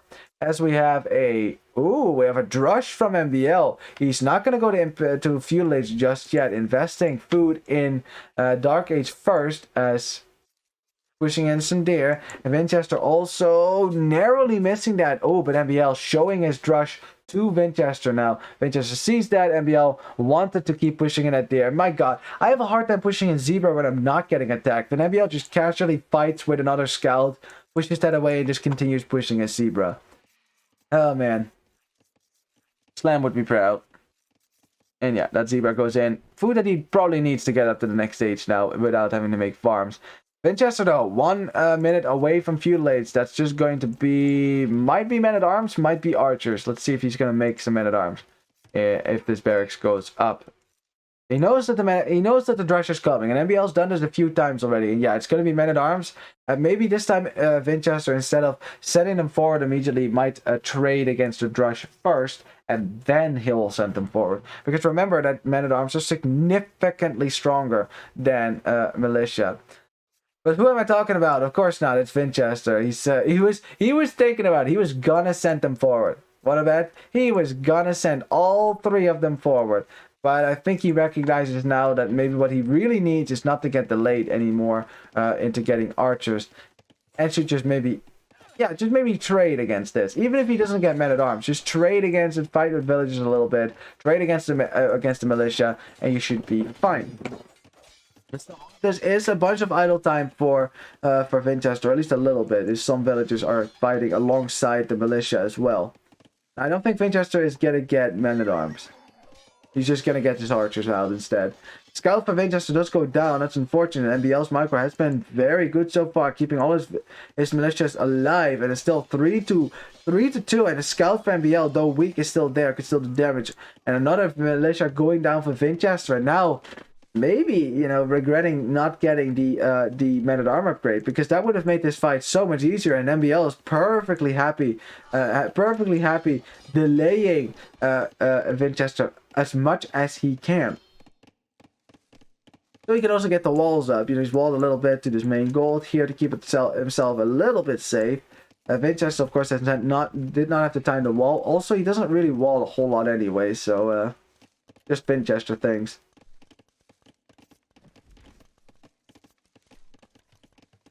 Oh, MbL's getting his upgrades. Can't get horse collar because it's not men-at-arms. It's not as tight as the men-at-arms build, so you can actually afford stuff like that. Skirmishers first for MbL. So MbL wants to hold himself over in the feudal age, you know, because of that, because it is. Frickin' Britain archers already there, already here. Fletching on the way though, so these archers aren't strong enough to kill these villagers just yet. They definitely can't fight the skirmisher, but now Fletching is in, so it's possible. But MbL still has a scout, so he could distract these archers a little bit. Vinchester is perfectly happy to deny this gold, but luckily for MbL, he was going skirmisher. He doesn't really need the gold right now, so to make these, so at least that's okay. Should probably get Fletching and the armor upgrade as well as Huns. Ooh, don't get the last armor upgrade on their archers. They never really noticed that a whole lot. I mean, that makes sense, right? Cheap but worse cavalry archers than everyone else. But it really affects your skirmishers. Like in the late game, not having fully upgraded skirms against Britons, that's gonna suck. It's gonna suck big time. You better make sure it never gets that far. Britain late game is not the worst in the world, and especially when you compare it to the Hun late game. I don't know, Huns kind of seem to drop off a little bit in the late game. I see aggression from Vinchester being really good so far. I mean, he's definitely wants to keep his archers alive as long as he can. They're all very weak, and MbL is trying to micro them down also. Sending in his weak scout, but that is going to go down. Still not a single archer has died here for Vinchester over here. He's still denying this for now, and MbL is struggling to push him away now. He's using villagers in desperation too. Well, not desperation, but it's maybe in like get away you fly kind of an annoyance. These archers, which can still kill villagers, are making their way to kill villagers over here. As Vinchester tried to lay him a farm. Didn't work though. As one villager probably going to go down here. Very nice. And still dodging shots. Again, not a single archer has died here. Or at least not on this side of the map for Vinchester. Or at least one archer. Well, maybe one archer has died. But that's about it. Yeah, he's just going to run away now. Just annoying MbL's woodline, who has gone for this wonky woodline. I mean, it's a nice wall, that's for sure, but it's not a nice defense, that's for sure as well. Yeah, skirmisher making short work of these archers. The archers are down, so there's that. But nice early aggression from Vinchester. He is a little bit behind in economy, though. Yeah, you had some idle TC time as a result of all that aggression. Probably. So he's 2 villagers behind MbL, who's at 35. Vinchester only being at 33. But the rest is pretty even between the 2 players, so you know, you never know what's gonna happen. Britain player going up the castle age really quickly. He just wanted to go for some aggression, dropping a stable now as well. Stable to get some knights out to deal with these skirmishers. He's not hiding that fact though.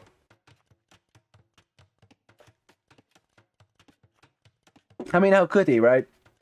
His base is quite open on the back, so it's not like MbL wouldn't spot that as he's trying to go all around with the skirmishers. If it was Vinchester who was aggressive just a second ago, it's MbL now.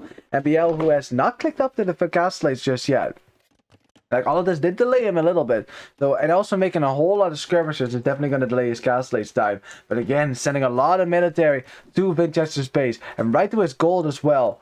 A scout coming out on this side now. Vinchester pushing MbL back on the other side. One scout can be a problem for the Hun player here. He's really far for castle. I'm not actually sure what happened there. He has more villagers working, but I don't know. Can we see that? The resources. Why are there no resources? Where's that tab? Where did it go?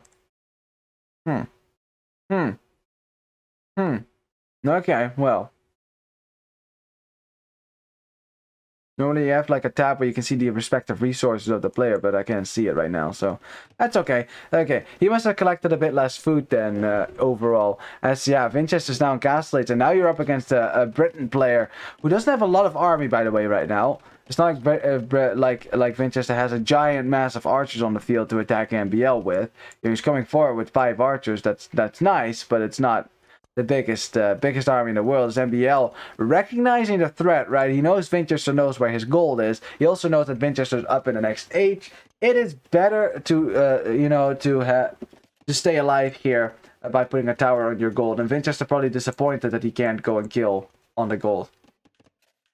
Another archer range for MbL, but do you want to switch into cavalry archers if you make it to Castellates now? Right, like you're behind the Castellates already. Your opponent could go for extra town centers, get ahead in the boom with you. Already has more military on the field than you right now.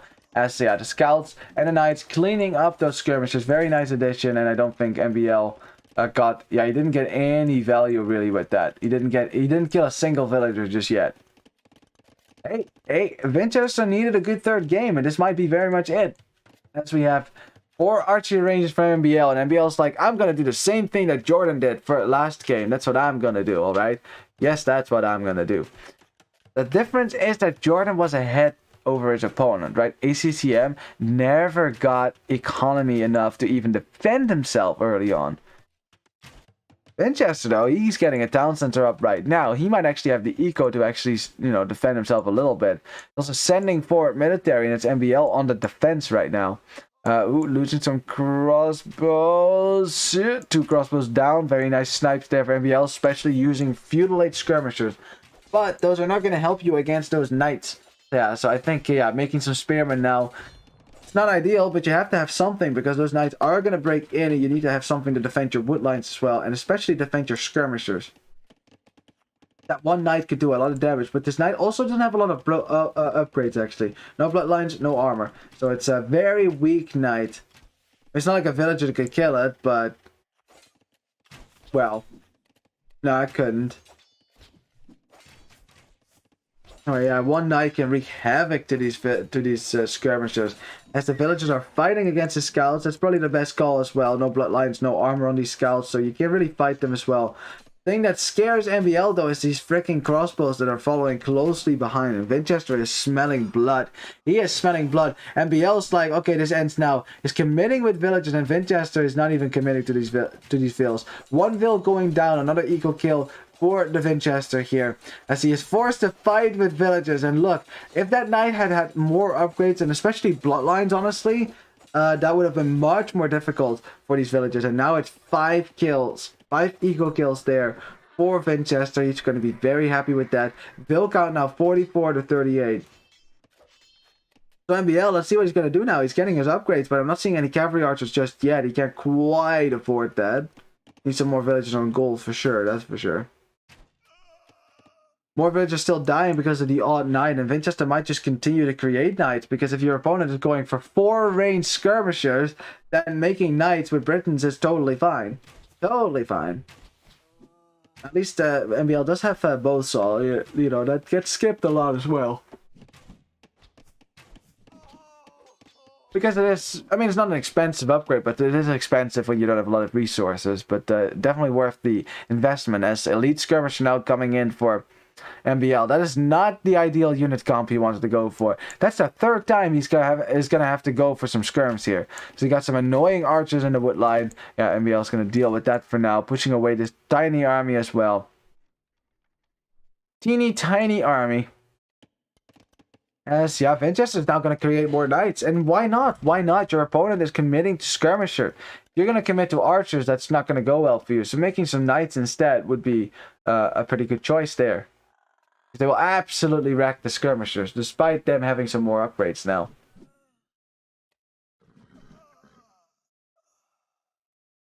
Well, MbL pushing out with a lot of military right now. He's making crossbows first. Interesting. So no cavalry archers for him just yet. Like I said, it's difficult to go CA when you are behind your opponent, right? Behind the castle age.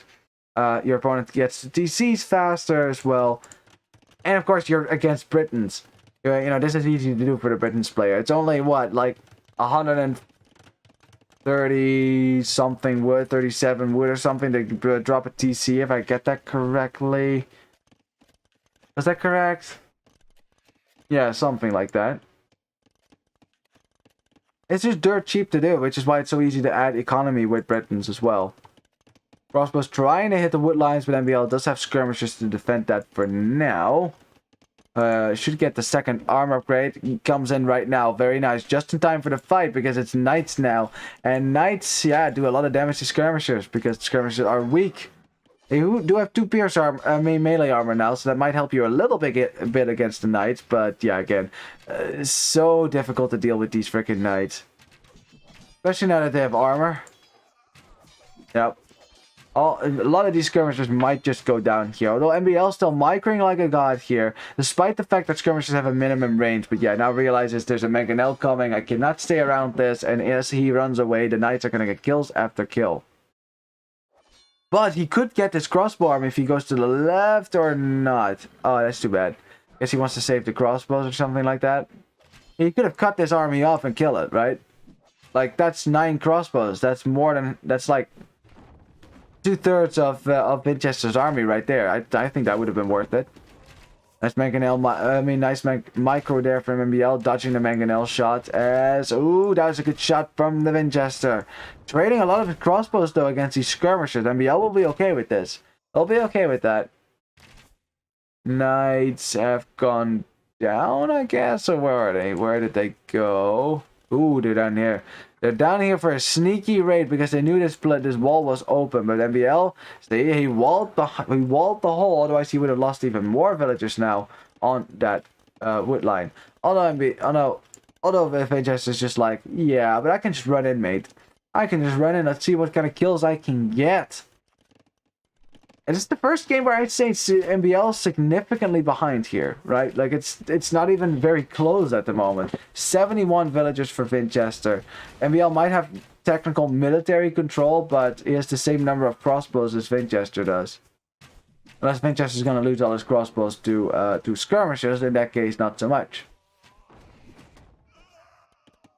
So skirm raiding over here at Vinchester's base. They actually snipe a Vil kill. So first Vil kill there for MbL. Loses a lot of skirmishers to this mangonel as well. Which, yeah, Vinchester's just going to repair. Vinchester's also buying food. Oh, he wants to go fast imp. He wants to go to imp. He wants to click up right now to imp. He realizes I'm ahead in eco. My opponent cannot kill me right now with the military that he has. There's no forward attack going on me. I can go up to imp. So that's exactly what he's going to do. He's missing the second building, but he's going to be able to click up here. And then push MbL back with Arbalest, I presume. His economy is much better than that of MbL as well. And there goes Imp, something that MbL will not be able to do. And I don't think that this time around he's going to have the amount of economy to spam units like he did in that second game. Just to spam Vinchester. So Vinchester can't do anything with Imp. I think this time around the Imp might actually work out for Vinchester. But it depends on whether he can keep his crossbows alive. Because he needs crossbows. He needs something to upgrade here. Otherwise it's not worth it. A nice shot there. MbL has been very active with like sending multiple armies around to raid Vinchester. Now coming back on this hill, has the hill with a mangonel, nice split micro on that side. The same time coming in on the left with some army, but he's not paying attention to that right now. Just kind of sending it into the corner a little bit. Nope, corrected it now, going straight into this little wood line. That could be pretty good. We'll keep an eye on that in a second. As I'm not sure if MbL knows that Vinchester is up. He probably must know, because look how close the score is now. That shouldn't happen. He should know that Vinchester with a multiple TC is ahead of him. So he probably knows what he's going to be up against in a second here. Woodline gets denied, no kills though. On the right side we have the stone being denied and MbL doing the same thing he did last time, but this time around Vinchester might be able to counter it. He has the food for Arbalest this time and for Bracer, so that's good too. MbL was sending more military forward. He knows that spamming is all he can do now to stave off imminent disaster. Because he doesn't actually quite have the economy to do this now. To get up, I mean. As the second town center, so at least there is that. Mangonel still chasing these skirmishers and crossbows around. Not much left of those. Another army coming in. Nice shot there from Vinchester with his Mangonel. And let's see what MbL is going to do here. I mean, I already knew that Vinchester was up, so I didn't expect him to resign here. And MbL is also a notorious cockroach. And it's an endearing term. I know it sounds mean, but it's true. You know, that just nothing can kill him. I don't think that if you go for nuke villagers or nuke trade cards or something like that, you still wouldn't kill MbL, because we all know that cockroaches are the only creatures that could survive a nuclear Armageddon. I'm not sure why that is, but I guess so. They're just trying to get in some nice shots on these skirmishers and crossbows, but so far hasn't been able to do so. Now gets a shot and that connects. Bit of HP loss as well. MbL wasn't microing that right now, so probably looking at something else. He's probably looking on the right as well, where he's also fighting against the Mangonel. Split micro from him now. Running away with the left army, still being chased. Snipes the villagers first, very nice, so that the repairs will stop. Still more split micros. On the left side, Mangonel has crushed the skirmishers. Very good. I mean, MbL, you know, despite not being an imp here, not going to be an imp for a while, he is still holding on now. Again, a situation in which Vinchester is an imp, but he's not getting imp upgrades beyond Bracer, right? That will definitely help him against the skirmisher, right? That is actually not the worst, because now with Bracer they do, it's, what was it, 6 pierce armor, they do 3 damage now, which is, it's better. It's much better. Not ideal though, but much better. Vinchester on 4 town centers. He is booming like a madman. MbL is at 3 now. He's trying to play catch up a little bit, but he has to hold Vinchester in his own base before Vinchester get all those upgrades. And Vinchester is gonna get Arbalest now, and it's just, you have a TC from the MbL on stone, quite far away from the main base. That's that makes sense. You know, you want to get what's the word? Oh yeah, you want to hold. Whoa, that was weird. Did you guys hear that sound, or was that just me? Was it a bird? Oh my god, that scared me. Like, I thought it was a bird. That was a weird sound. I thought it was like my own sound or something going really weird to me. I don't know what that was all about. Anyways, you want to have a TC that far away, maybe, you know, you can hide some economy from your opponent. Unlikely that the Britain's player is going to find that, because they're not exactly, you know, a very mobile civ, although Vinchester's scouting has been good. Mangonels, though, are going to make short work of these battering rams, and I don't think a battering ram push is going to save you here. A castle now going up in front of the siege workshop for MbL. MbL at the same time pushing the left side with some battering rams, but that should go down quite quickly to the villagers. You know, maybe use the Mangonel against the vills there. Oh no, wait, actually, you would kill your own kill your own battering ram. That's the thing. The army count, though, is still favoring MbL. Yes, the vill count is even, but MbL is not an Imperial Age. He's not gonna get an Imperial Age. Is he gonna continue playing here? That's the question. Is Vinchester going? Is it still possible for him to lose this game? Now that the castle goes up, traps can come out. He can start pushing MbL's main base. He's still sending a lot of trash units this way. Still trying to get his eco up. But yeah, only 29 farms. There's not a whole lot of farms. And MbL says, yeah, okay. I can cockroach here. I could probably drag out this game for like half an hour there. But I do know, that this is not gonna favor me here. So instead, we'll just go to a game 4. And Vinchester, after a deserved win, well played by him, gets a win against MbL. And hey, I mean, if he's gonna reverse sweep MbL, this is the right way to start, right? Hey, like I always say, if you want to reverse sweep, you better start sweeping right now. Anyway, looking at the score there, I don't think the player's probably going to get into the next game really quickly, so let's not hang around this one too much. Better KD for Vinchester. I think you have MbL. He was spamming a whole lot of units, but this time around it didn't lead to an even KD, so he wasn't really killing a whole lot from Vinchester, and that was the difference with last time. Yeah, Hunt's never able to shine. Britons just went up to Imperial Age, and that was that. I think the fast castle time, or the faster castle time for Vinchester definitely helped. And look at the difference there. Look at the difference. Look at the eco difference between the two as well. You know, and yeah, MbL's been consistently behind in eco. Vinchester never got a whole lot of military out, but the military he did get out was way better than Castle Age's military. Kill counts at the end being rather similar. I mean, MbL did get a whole lot of kills.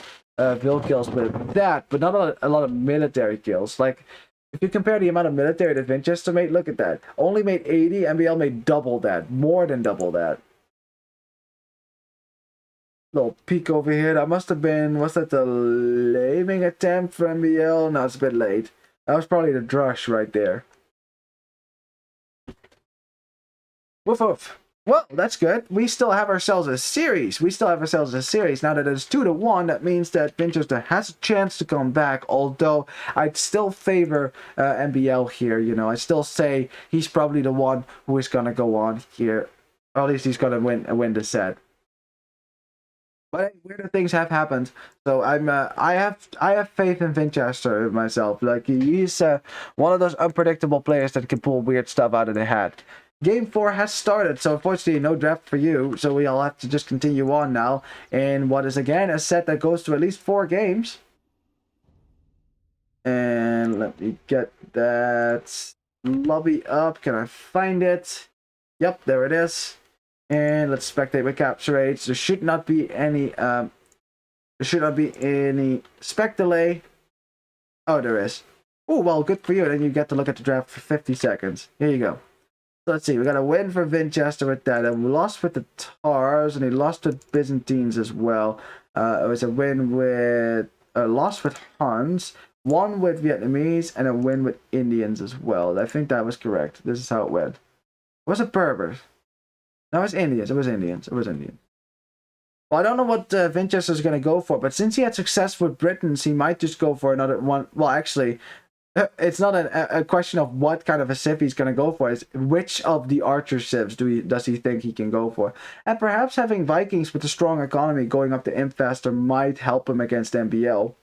And MbL's got a lot of aggressive civs left. Berbers is a good one as well. Mongols, very strong. Japanese, you know, it can do a whole lot of things. So we'll see. I wonder if Vinchester dares go for Bohemians. That would be awesome if he does. And if he goes for a Hussite wagon push, that would be completely unprecedented. It seems like the kind of thing that Vinchester would do, but again, I don't think that will work a lot against MbL. Oh, please God, let him go for that though. I'd like to see that. Oh boy. Hang on a second, let me rewind a little bit so we are at the start of the game. And okay, well, no Hussite wagons, that's for sure. Welcome to the 4th game between MbL and Vinchester. MbL here at the bottom playing as the Mongols. Oh boy, that is a laming civ if I ever saw one. And look what MbL's doing. He's not even going to scout anything. He's like, nah mate, I'm going forward with my extra line of sight. I'm going to find your elephant and it's going to be mine, or rhino in this case. And Vinchester, he's Vikings. I mean, you should know what's coming here, right? You should know what's coming. Vinchester's scout is in the front of his base, though. So if MbL steals his board, Vinchester can see it. So, Vinchester cannot see this, but he sees that. His sheep just got stolen. And MbL goes for the lane with the forward lane. Has already proven last time that he can get away with this. But Mongols need to get that extra hunt. I mean, you don't need to, but it's so nice if you can get the extra hunt. Because, of course, with the hunting bonus, you can quickly bring that in as well. And MbL, yeah, he's just doing what he does best. And Vinchester does all he can do in his power to try to block this, to try to stop him from doing it. I mean, mainly, I think Vinchester, he's not even expecting to stop the lame so much as getting as much damage in on MbL's scout, right? So the MbL cannot snipe villagers. He can't scout easily around Vinchester's base. Basically, the scout becomes kind of useless, right? That's the downside of laming, right? You sacrifice scout HP always. There's no way to get out of this without losing a bit of scout HP here. But you got the extra food. But let's see what Vinchester's going to do about that. Because if I were Vinchester, the first thing I would do is immediately go around and see if I could lame stuff from him. And he's going to find the sheep. Does find the sheep, so that's nice. Got some sheep for him. But MbL does have His rhino's still there, but yeah, you should probably bring that in actually, because if Vinchester wants to counter lane, there's nothing stopping him. As the two sheep are just gonna, goats are just gonna be just passing there, and it's gonna be even out again. Except that Vinchester lost the boar again. That's the second time as well. Okay, let's see what Vinchester's gonna do.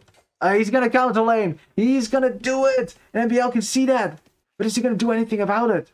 Or is he gonna try to gate that or something like that? No, Vinchester's gonna get away. No, he's gonna run away from the villagers. MbL gonna try to stop it. I guess he just noticed it. Unfortunately for him, I think he should have maybe brought in his boars, his rhinos there, just to be sure.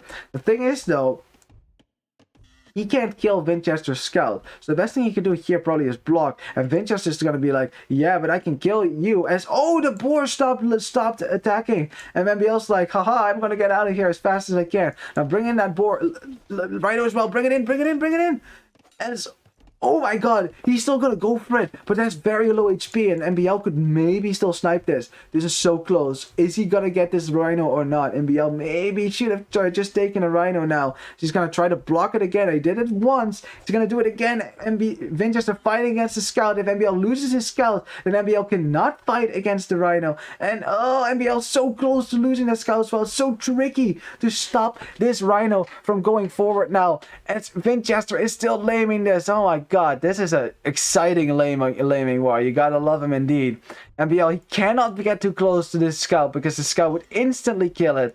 You know, it's one hit away from dying now. Yeah, actually 2 hits. Never mind. 2 hits. As MbL tries to do it, but a downhill hit would be a 1-hit KO. As the board is so close, it's so close to Vinchester's thing. As Vinchester shoots it with a villager, the scout goes down against MbL. No, actually against the rhino. So really nice job by MbL. But in the end, Vinchester gets his rhino. He's still going to be delayed to castellates here, though. I mean, castellates, feudilates. You know, he still needs some food there. So he's going to be a bit later to the next stage. That's okay with Vikings. You want to be up a little bit later anyways. But man, that was exciting to watch, wasn't it? Very much so. MbL, unfortunately, was not able to stop the lane. But yeah, he's just going to... He does have his scout left. He can still push in his hunt. And don't tell me he's going to push in everything at the same time. Because, I mean, I know MbL likes to push in stuff, but... I don't think even Slam. Can Slam push in 2 hunt at the same time? He can with 2 scouts. I've seen him do it, actually. Like, I saw, it was a high-level game. Yeah, it was a mega random game. He pushed in 2 scouts, used 2 scouts, and he pushed in deers at the same time. Where's that Tato? Damn it, now I forgot. Well, obviously Slam could do it, even if I haven't seen him do it yet. You know, I know he could. It's Slam, man. He put the man pushes in hunt even if he doesn't need it. Anyways, anyway, yeah, MbL just pushing in a little bit of food just to allow him to go for a faster scout rush because it's probably going to be scouts. Yep, there come the scouts. But it's going to be a man-at-arm rush then from Vinchester, which MbL now sees. MbL could have lost the scout if Vinchester popped out and killed the scout now, but at least he gets a lot of vision from this Mongol scout, as you can see. So he knows where the gold is now, can scout around Vinchester's base a little bit, but he's more interested in seeing where those men-at-arms are going to go. Let's see if he catches them. Oh, okay, he sees it. Okay, so he can track this army now. Very nicely done. Track this army. So he knows where to send his scouts to kill this army. He's going to have to wait a second, though, because that scout is weak and men-at-arms is coming in. And remember, these are Viking militia. They have more HP. They have way more HP as MbL's walling to his TC, trying to keep this army out of his wood line. Is there a hole? No, it's not. Maybe one more house would be necessary here. One more house, one more house. Oh, an archery range too. That's fine as well. Now, yeah, now these militia cannot pass beyond this. Another house needs to go up. MbL kind of distracting with the scouts so the villager can get the house up. Maybe one more house. Oh, but he has to repair it.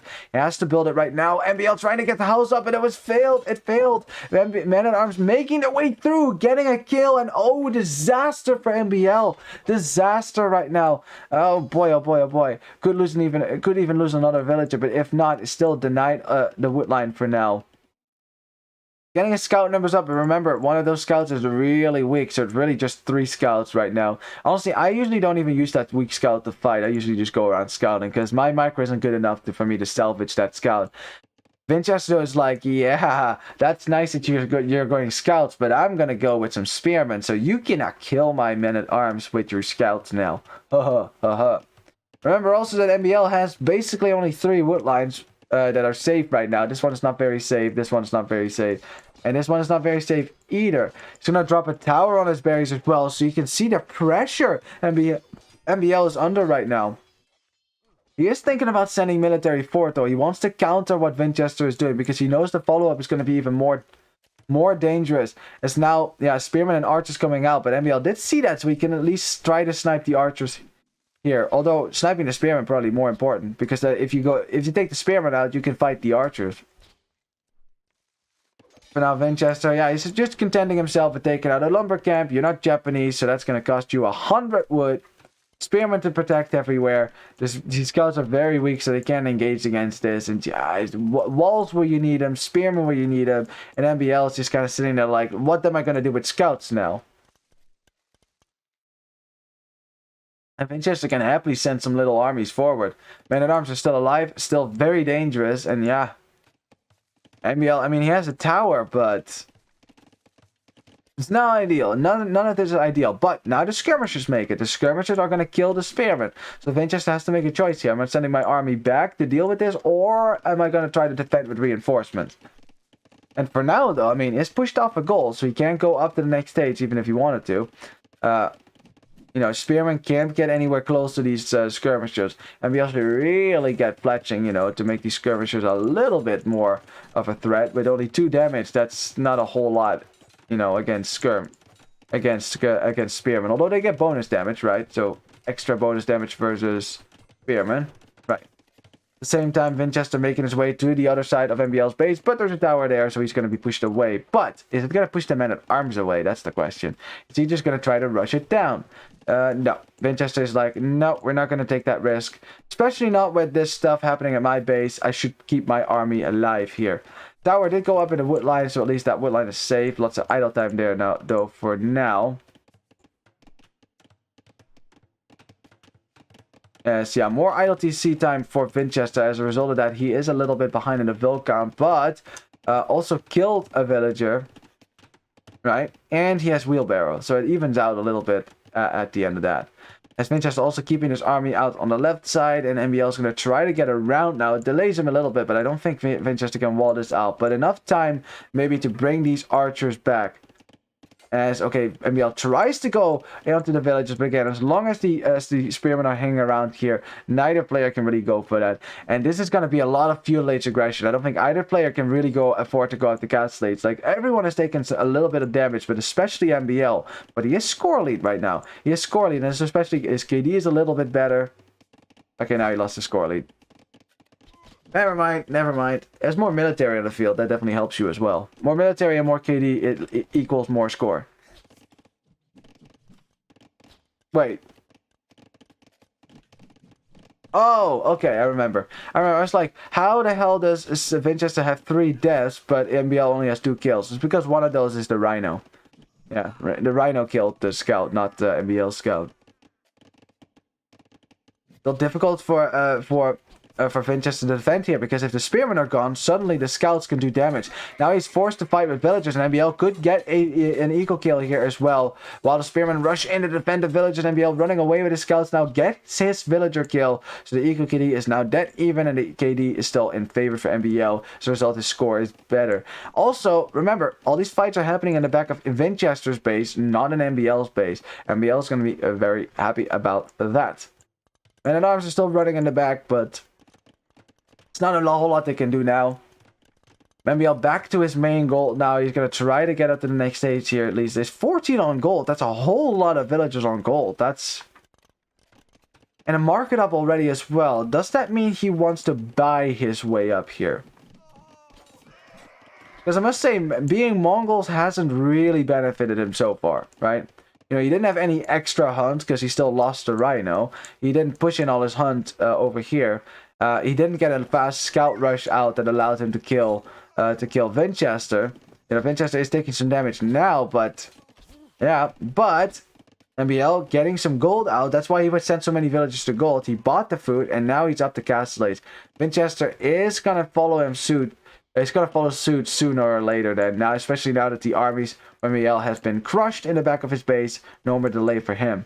Although MbL is never the guy to let you just sit there and think you can get comfortable.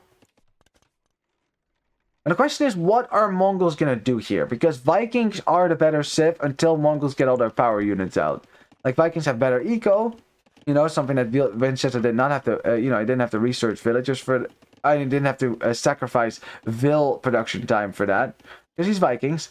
As soon as he gets his castellate, it's going to be handguard for him as well. So everything about the economy for Mongols is just better than...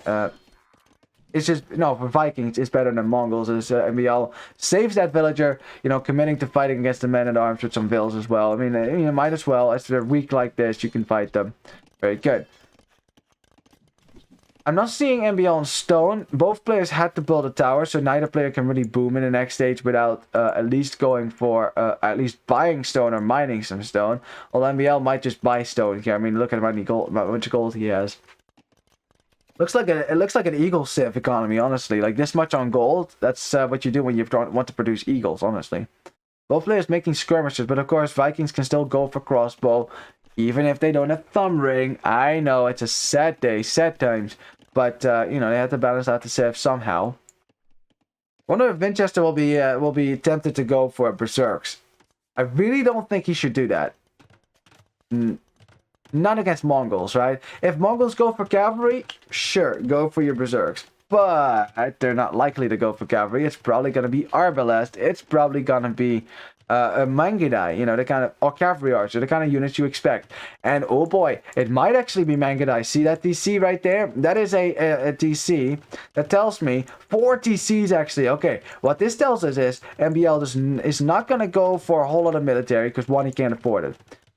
2, he's going to try to boom up in a great economy so he can afford all the Mangudai upgrades. So this is going to be a late game strategy. And 3, Mangudai, because it's on stone. Now this TC might actually just be more for safety than production. Like, just because you build a TC doesn't mean you have to produce out of it. But this is a critical 20 minutes for MbL. If he can survive, right? And catch up in the, like, get ahead in the boom here. Get to a great number of villagers against Vinchester. And keep him at bay with some knights here and there. Then MbL is going to be in a great position because Vikings, again, their archers aren't as good anymore. And they lack other options. You know, beyond infantry. Like, infantry is really good with Vikings, but not against Mongols. And especially not when they're making Mangudai. Guys, the knights have no upgrades whatsoever, so they cannot be anywhere near this. They can't raid around, unfortunately for them. As Vinchester's just going to house wall the right side, so there's no way in there as well. Yeah, MbL clicked beyond this. That's why the knights pathed around. He clicked over here, so the knights had to go this way because it's closed off on this side, and as a result, one knight dies, running into the opponent. Now, MbL doesn't have the economy to afford 4 TC production yet. Just, like, I mean, look at this idle TC times shoot up, right? He cannot afford this. He cannot. 12 farms, that's not enough. That's just good enough for 2 TCs. So it's definitely going to take a while. So what he's hoping to do right now, he's trying to get as many villagers on stone as he can. While he's producing from this TC as well. Build a castle, probably like right there or on this gold, or yeah, but wood is important as well. Maybe in front of this TC, maybe in the back to protect this gold. Something, right? He's gonna try to defend himself, cockroach a little bit, and as soon as he can afford it, he's gonna go for Mangudai. But Vinchester is making elite skirms, so it's already difficult enough to go for Mangudai as is. Vinchester does also see this town center on stone, so he'll know it's coming. He'll know it's coming. He sees that. He's like, that's nice. Very nice. But look what Vinchester's resources look like. Fast imp. Because Mongol are pretty weak against fast imp play. You know, if you don't have your late game army out just yet, it's very easy to push Mongols when you go up to imp fast. Wouldn't surprise me if Vinchester's just going to click up here. He needs his buildings, his food count is rising, his gold count looking pretty good. Mangonel gets some repairs, can get another shot in maybe. Gets a shot, nice micro there from Vinchester to dodge that. And ooh, that's a good shot though. Lots of HP lost for these crossbows. Shooting the repair veil as well will definitely help you kill this Mangonel a little bit. Vinchester's just going to go back, and yeah, he's fixing to click up. He is fixing to click up. I wonder about what building though, because He's not adding TCs, he needs building, so I guess he needs to build those still. He's probably clicking it right now and then realizing, oh wait, I don't have my second building. I don't have my first building even. I need to build some buildings here, yo. I'm gonna delay him a little bit. Universities are expensive. I wonder if it's gonna be a siege workshop or a university. Probably just a university. Or not. Well, let's see, it's two very different approaches. If one player with a lot of military in the field wants to go up the imp as fast as he can, just needs the buildings for it. Where's the other building going on right now? Oh, there's a siege workshop. Never mind, we got it. Should click up in a second here. Ooh, some nice raids over there. A villager going down. Another villager could go down. MbL not chasing this down with a mangonel. On the other side, some skirmishers being annoying in MbL's base. Should probably get elite skirm if he's going to defend with skirmisher here and not just with siege. Let's just do slow. Especially against Vinchester's micro. Vinchester up to imp, and that's the thing, right? MbL's Vilcon is climbing steadily. He's at 30 farms right now. He can afford to produce from all these DCs at the same time. Has 70 villages to 53. But economy is only worth as much as you can defend it with. And MbL will probably be forced before long here to either wall a little bit as he gets house. MbL gets house. Well, I mean, everyone has that, but, I mean, it's the meme with MbL, of course. As we have a counter raid with a feudal age army and castle age, that is about to find out that this is going to be imperial age for Vinchester. Yeah, that army's not going to stand a chance. Castle, though, on the gold, at least there's that, you know, nice and central on a hill. That's pretty good. I mean, you probably want to have a castle on the left side as well. You know, maybe somewhere over here, protect this woodline a little bit, protect the stone most of all. Maybe a castle on the right side as well. You know, with Mongols, you just want to castle your economy. Just castle everything. You don't want to go for 4 castles anyways. Especially not against an opponent that is going up the imp. And I'm telling you, this is the danger zone. The next 10 minutes are going to be critical to this game. If Vinchester can use this castle to get some traps out and start pushing, right? Start pushing, the Mangudai player. With early imp, you know, when Vikings are at their strongest, really, you know, that's their time to shine. If they can do that as MbL, ooh, nice attack on these skirmishers. We'll get this castle up then. Nice on the left side, protect himself a little bit, not too far forward, but unfortunately, within the range of these of this castle, could get trapped out. And Vinchester, I mean, MbL does not know about this castle just yet. And now it's Imperial Age, and now MbL is probably like, ah, shit. Now, he can probably get at the imp himself sooner rather than later. He has the better economy. This is an all-in strategy from Vinchester. He has to kill MbL now. Has to kill MbL. If he can't kill MbL in the next 10 minutes, MbL could get at the Imperial Age himself. And with way better eco. I'm talking Hussar rates on the side. I'm talking elite Mangudai, which will absolutely destroy everything. So this is going to be a critical time period. It's the case with all-in strategies, right? I mean, Vinchester has added a town center, so he is going to add some eco behind it, but only 14 farms. Not a whole lot. You don't have a lot of options beyond that then. Has Arbalest, has Bracer. This is the power army that he needs right now. As MbL will probably... I mean, it's hard for him to snipe that the trebuchet as well, because, you know, Mangudai can't run under this castle quite easily, not without upgrades. MbL clicks up, so 3 minutes away from Imperial Age himself, so he can get his own traps out.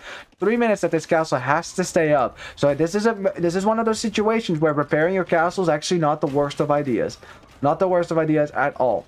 MbL, again, has the economy lead. Almost has double the economy. Well, not double, but a lot more, right? 2/3 more of economy than Vinchester. But he has nothing to deal with this army so far. More trebuchets keep coming out. As soon as you hit 3 trebuchets, this castle is probably going to go down. And MbL also doesn't want to waste all the stone on this castle, you know. He knows that it's going to go down, right? He'd rather save the stone for another castle. Oh, there it is. I was afraid for a second he just sold all his stone. But no, he's selling it to buy a castle. You know, or using it to build a castle at least. Yeah, castle goes down. Like I said, MbL, I don't think he just wanted to stall. He just wanted to stall as long as he could. Yield as much economy as he can as well. Problem is, though, that's 2 castles that are within range, and especially this castle was unfortunate for MbL. I don't think he would have placed it there had he known that Vinchester had a castle there. It would have been something more like this. Probably have been like right there, far away from the castle in Vinchester, so he has to take a risk to come out there and take that. Yeah, still Mangonite, you know, it's still the plan from MbL, but, you know, you need castles to produce them from. You need your production buildings, and losing your castles like this is a problem for MbL. Who is going up to Imp, so perhaps seeing skirmishers over here as well, perhaps making a bunch of hussars as well wouldn't be the worst idea. Especially because you can use those to try to snipe, or at least shield your units, right? Shield your Mangonite while they snipe the trebuchet. So send in a light cav, attack this, the arbalest, and at the same time send in your Mangonite and kill these trebs. Because it's 4 trebs right now, and that is too much to hold. Too much to hold. You can't repair, even with this many villages. And this time he's actually desperately repairing it. Like, he wants to keep it up. It's not going to stay up, though. Luckily for him, it's on a hill, so it stays up a little bit longer. But yeah, one more volley, and then we are done. As Vinchester thought it was over already, he was packing up his trebs. Yeah, 5 trebuchets is way too much. Way too much. And boom, there goes the castle. Kablunk! No more traps and no more Mangonite. Getting drill and onager first. Ooh, onager and drill will make your siege much faster, and of course onager way better at killing arbalest. So definitely something to watch out for here as the arbalest player, because you have 8 range, and so did the onagers. As Vinchester, he didn't see the onagers just yet. Onagers coming in as shots. Vinchester trying to micro away from it. The first split works, but now more shots. It's 3 onagers versus that many arbalest. More shots, and yeah, Vinchester's like, oh, okay, I see what that is. I'll probably get out of here now. Oh, Mangonite going down for MbL though. That's unfortunate. Vinchester also raiding the wood line.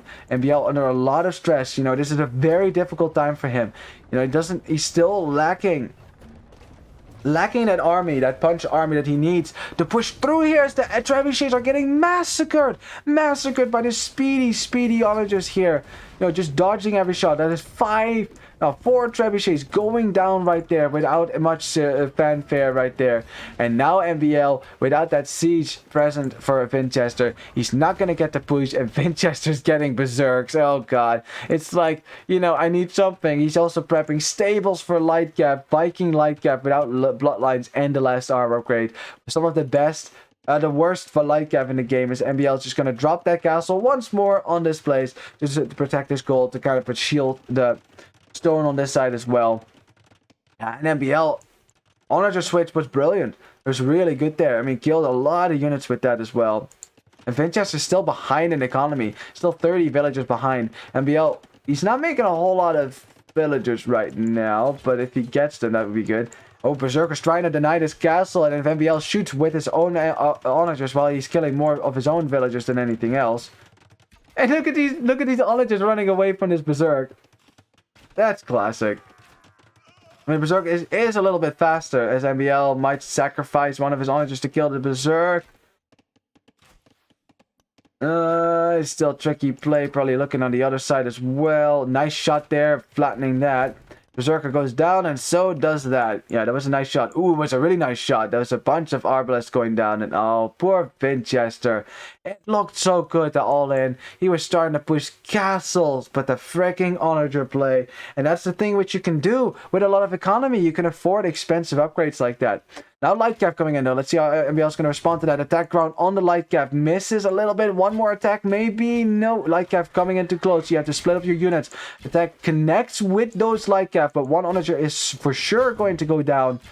And Mangonite though doing a great job at killing the rest of the light cap. So just not a whole lot of them just yet. Not elite either. Lacking some armor upgrades as well.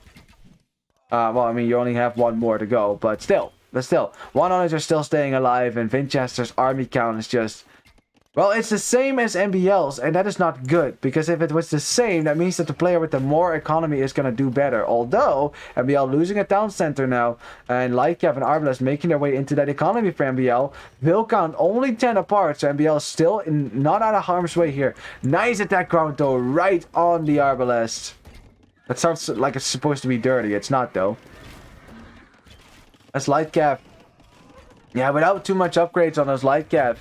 I mean, he got full upgrades that he could get with Vikings, but without most of the essential upgrades, fighting on the castle is absolute hell. As MbL is just expanding his economy, he's playing this like he would in Age of Empires 4, even though he didn't get that game, and he said publicly he wasn't really gonna play it. So, but he's still playing it like Mongols would be playing in Age of Empires 4. Expand, build more TCs, delete your TCs at home, right? See, these TCs weren't destroyed, they were packed up, and now they're over here, you guys.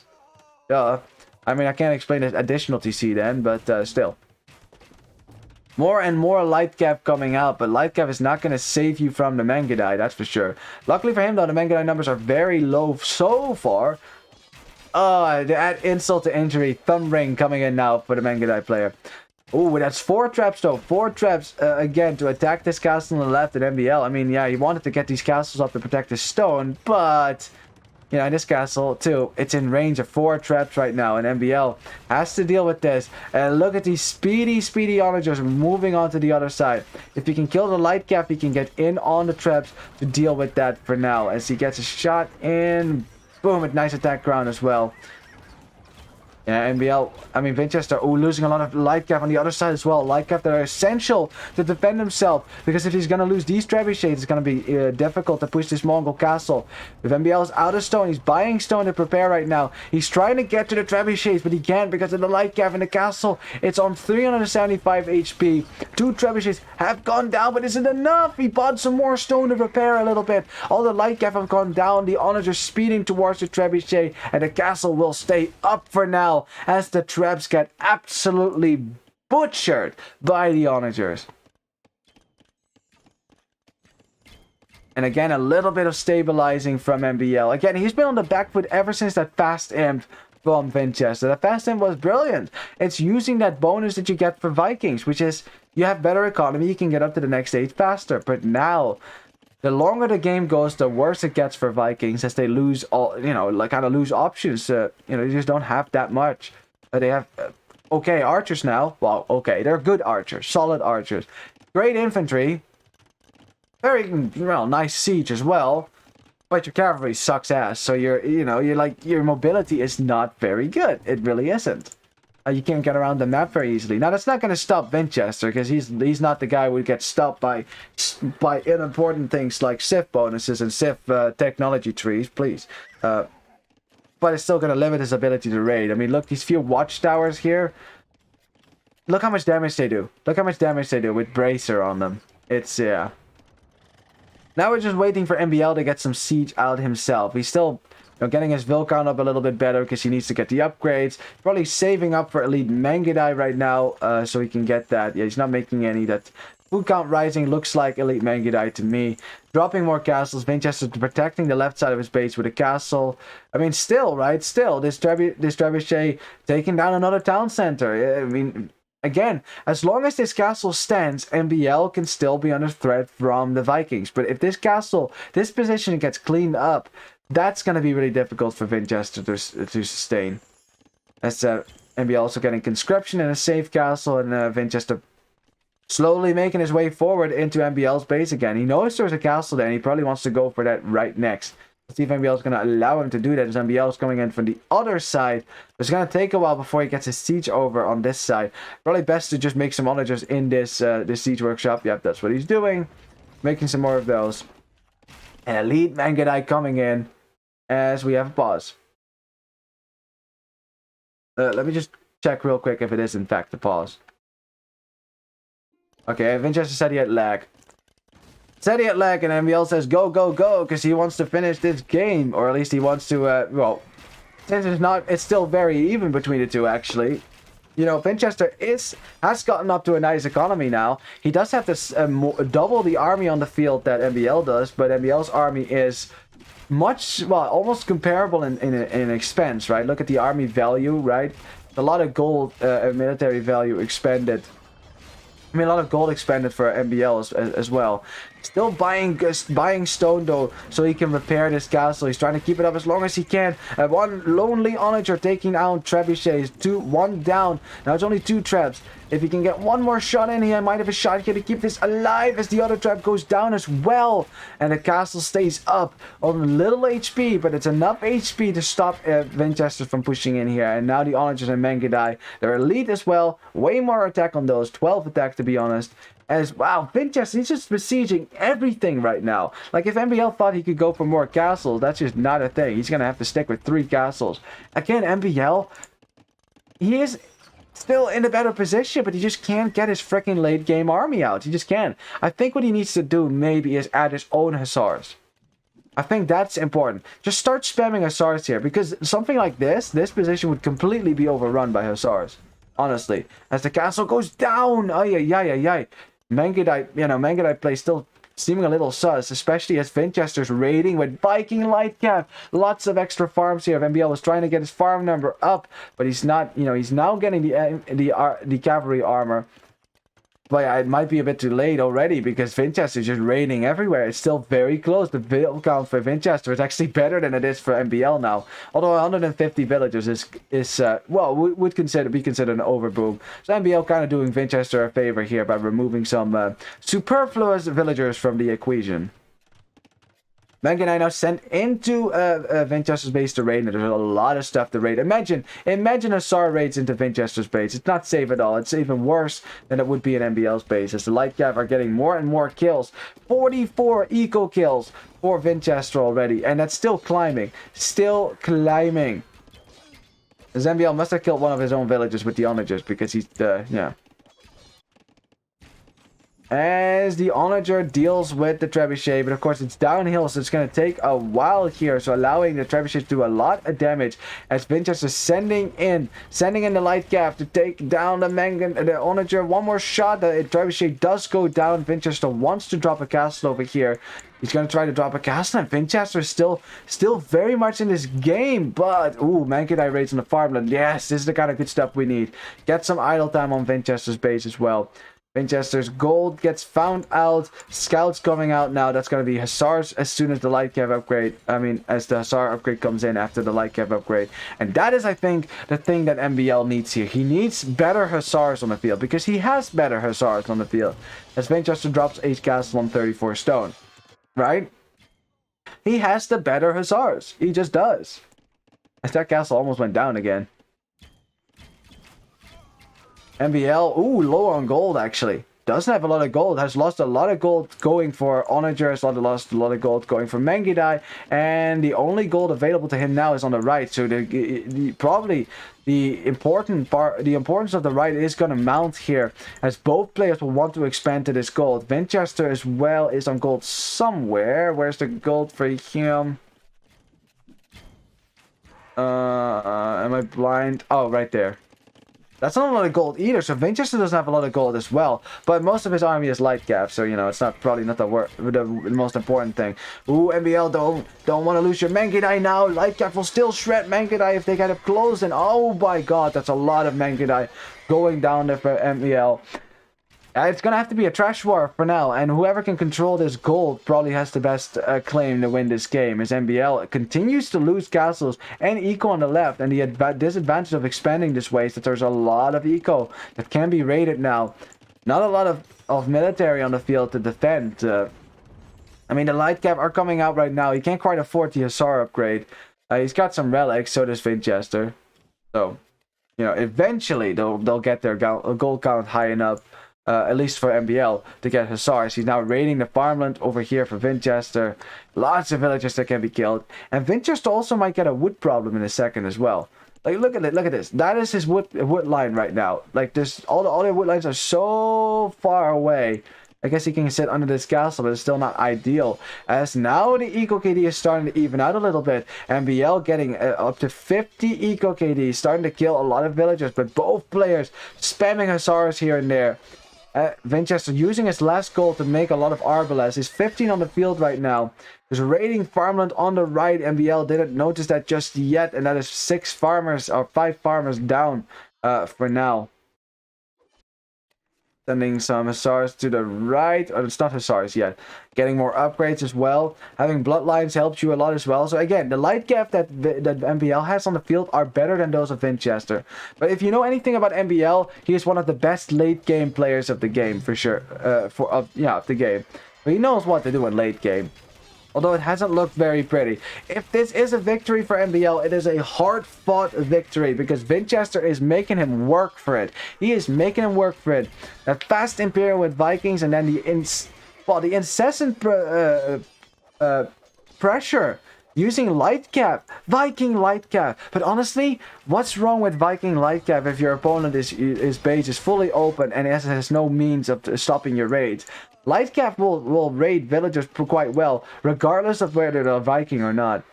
Like, these light cap do their job, right? They do their job. They're not as good as Mongol light cap, although both of them lack the final armor upgrade. Just saying. The Mongol light cap has way more HP. See, 98 to 60. Yeah, that's a significant difference right there. That's not just because of the bloodlines. As Knowledge is pushing away these Arbalest. Very expensive units, by the way. It's not like Vinchester can afford a whole lot more here. So he definitely wants to keep these Arbalest alive as long as he can. MbL should bring in the Onager and the Mangudai to get it close here. Get a shot in on the Arbalest as the light cap are shielding the archers for Vinchester right now. Although he's keeping them around. One shot on these Arbalest would be death. He's trying to snipe the Mangudai because he also knows that MbL cannot have a lot of gold left as well. Neither side is taking his gold. Neither side has control of this gold for now.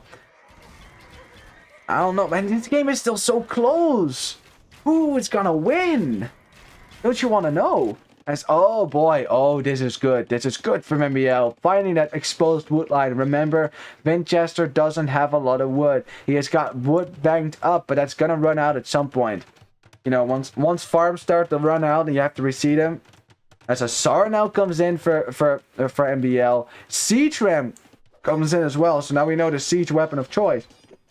Which will definitely help you kill buildings. And push Arbalest. Yeah, and SARs, you know, yes, they don't have... Their base stats are the same as normal light cap, but they have a bit more HP. 118 HP. These SARs are very tanky. They also attack slightly faster, I think. Yeah, second speed attack 1.9, and for light cav that is 2. Yeah, so Hussars attack slightly faster. So in head-to-head fights, Hussars definitely beat light cav. No question about it. MbL still making a few Mangudai here and there because, you know, from the one castle he still has, by the way. I mean, having a few Mangudai on the field is definitely better than having no Mangudai on the field, as a lot of the gold units from Vinchester go down now. He is reacting a lot to what MbL is doing. MbL is the one raiding right now in the back of Vinchester's base. Both players want to get their pop up, and MbL is getting close to 200 pop now. You know, 146 villagers, 130 for Vinchester, so he has less villagers. Remember, the farms, you know, the Hussars that are the same cost for both players are just going to be way worse for Vinchester. Like, the value he gets from them is not as good. Siege Ram making their way to 2 castles at the same time, besieging 2 of them at the same time, especially this freaking castle, which has been a thorn in MbL's eye. I don't think he's going to get it down, because having a nice melee unique unit allows you to kill battering rams or siege rams fast enough, but not on this side. Not on this side. This castle will go down to the siege ram, and that is the beginning of MbL opening up the left side to start pushing Vinchester. Wow! At the same time, going for this castle as well. Like, it's just every castle that Vinchester has right now is under threat, except this one. But that might change in a second. Sending his light cap mass to this side. I mean, MbL only has 25 light cap on the field, whereas Vinchester has 30 on the field. And he's not even pop capped yet either. He's losing a lot of pop right now. 107 villagers. You need the farms. You need the farms to continue to make light cap here. And remember, you're still making the worst unit as well. You know, Siege Ram will just continue to come forward to trap down these castles. MbL will just keep spamming the Mangudai, keep spamming the Hussars, that it will continue to go into the farming economy for Vinchester, as you can see. Castle after castle will go down eventually, because you cannot stop these freaking Siege Ram. They're so speedy. They are so speedy. They will make it to your castle in no time. Yeah, and also MbL prioritizing this middle castle, recognizing as well how many production buildings Vinchester has here. If he kills all those stables, that ends the light cap spam too. Honestly, like, you should have gone for this castle way before, and Vinchester recognizes that after his titanic struggle, and a titanic struggle it was, MbL does close out the game. Like I said, Mongol late game, just a tad better than Viking late game. It's just, yeah, better options, you know. But so well played by Vinchester as well. Fast imp to counter the greed, or at least the economy slash Mangudai approach from MbL. And honestly, did it not catch MbL? Well, if it didn't catch him off guard, did it not like put him on the back foot? Like for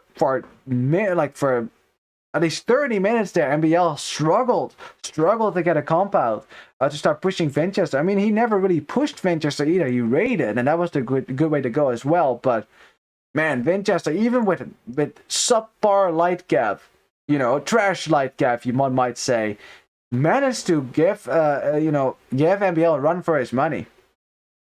But in the end, MbL, you know, late game god that he is, manages to close this out, kept creating more villages to keep his population up, you know, to keep himself safe, and eventually Vinchester just didn't have the resources to produce gold units anymore, to produce arbalest, didn't have the food count anymore to make more light cap, as you could see, because of the constant raids. You know, was going to run out of wood in a second as well, something that was not going to happen to MbL. And yeah, the castles were going to go down. Important castles, by the way, because that was where his wood supply would have been in a second at least. Yeah. Gee, great game though. That was a great game. Really good. Well done. Yeah, look at that. Look at the eco difference between the two players. It was ginormous, but Vinchester's like, okay, well, we're gonna go for aggression. Now, I thought that for a second there, Vinchester got kind of screwed over here by MbL's onager pick. You know, like it definitely caught him off guard a little bit. And after that, he wasn't able to get as much military out. But for so long, with the light cap, kept raiding and keeping MbL on the back foot. At some point, the vill counts were actually similar. Look at that. At that point, villager count, both 110, I think. That was the number. It's really well done. Really well done. And look how many buildings he pushed as well with the freaking trebuchets. How many castles did MbL lose? We can actually see in a second here. But the KD, much better for MbL. I mean, the unit that Vinchester was spamming, and he was spamming a whole lot of it too. Yeah, just not a great unit, right? That's why I said that all that MbL needs to do is get Hussars out himself. Because then you have a unit that can chase light cap and can kill light cap, right? But look at the resource difference as well. Like 10,000 more resources for MbL. And most of that was wood. Look at the wood control for MbL, which is much better.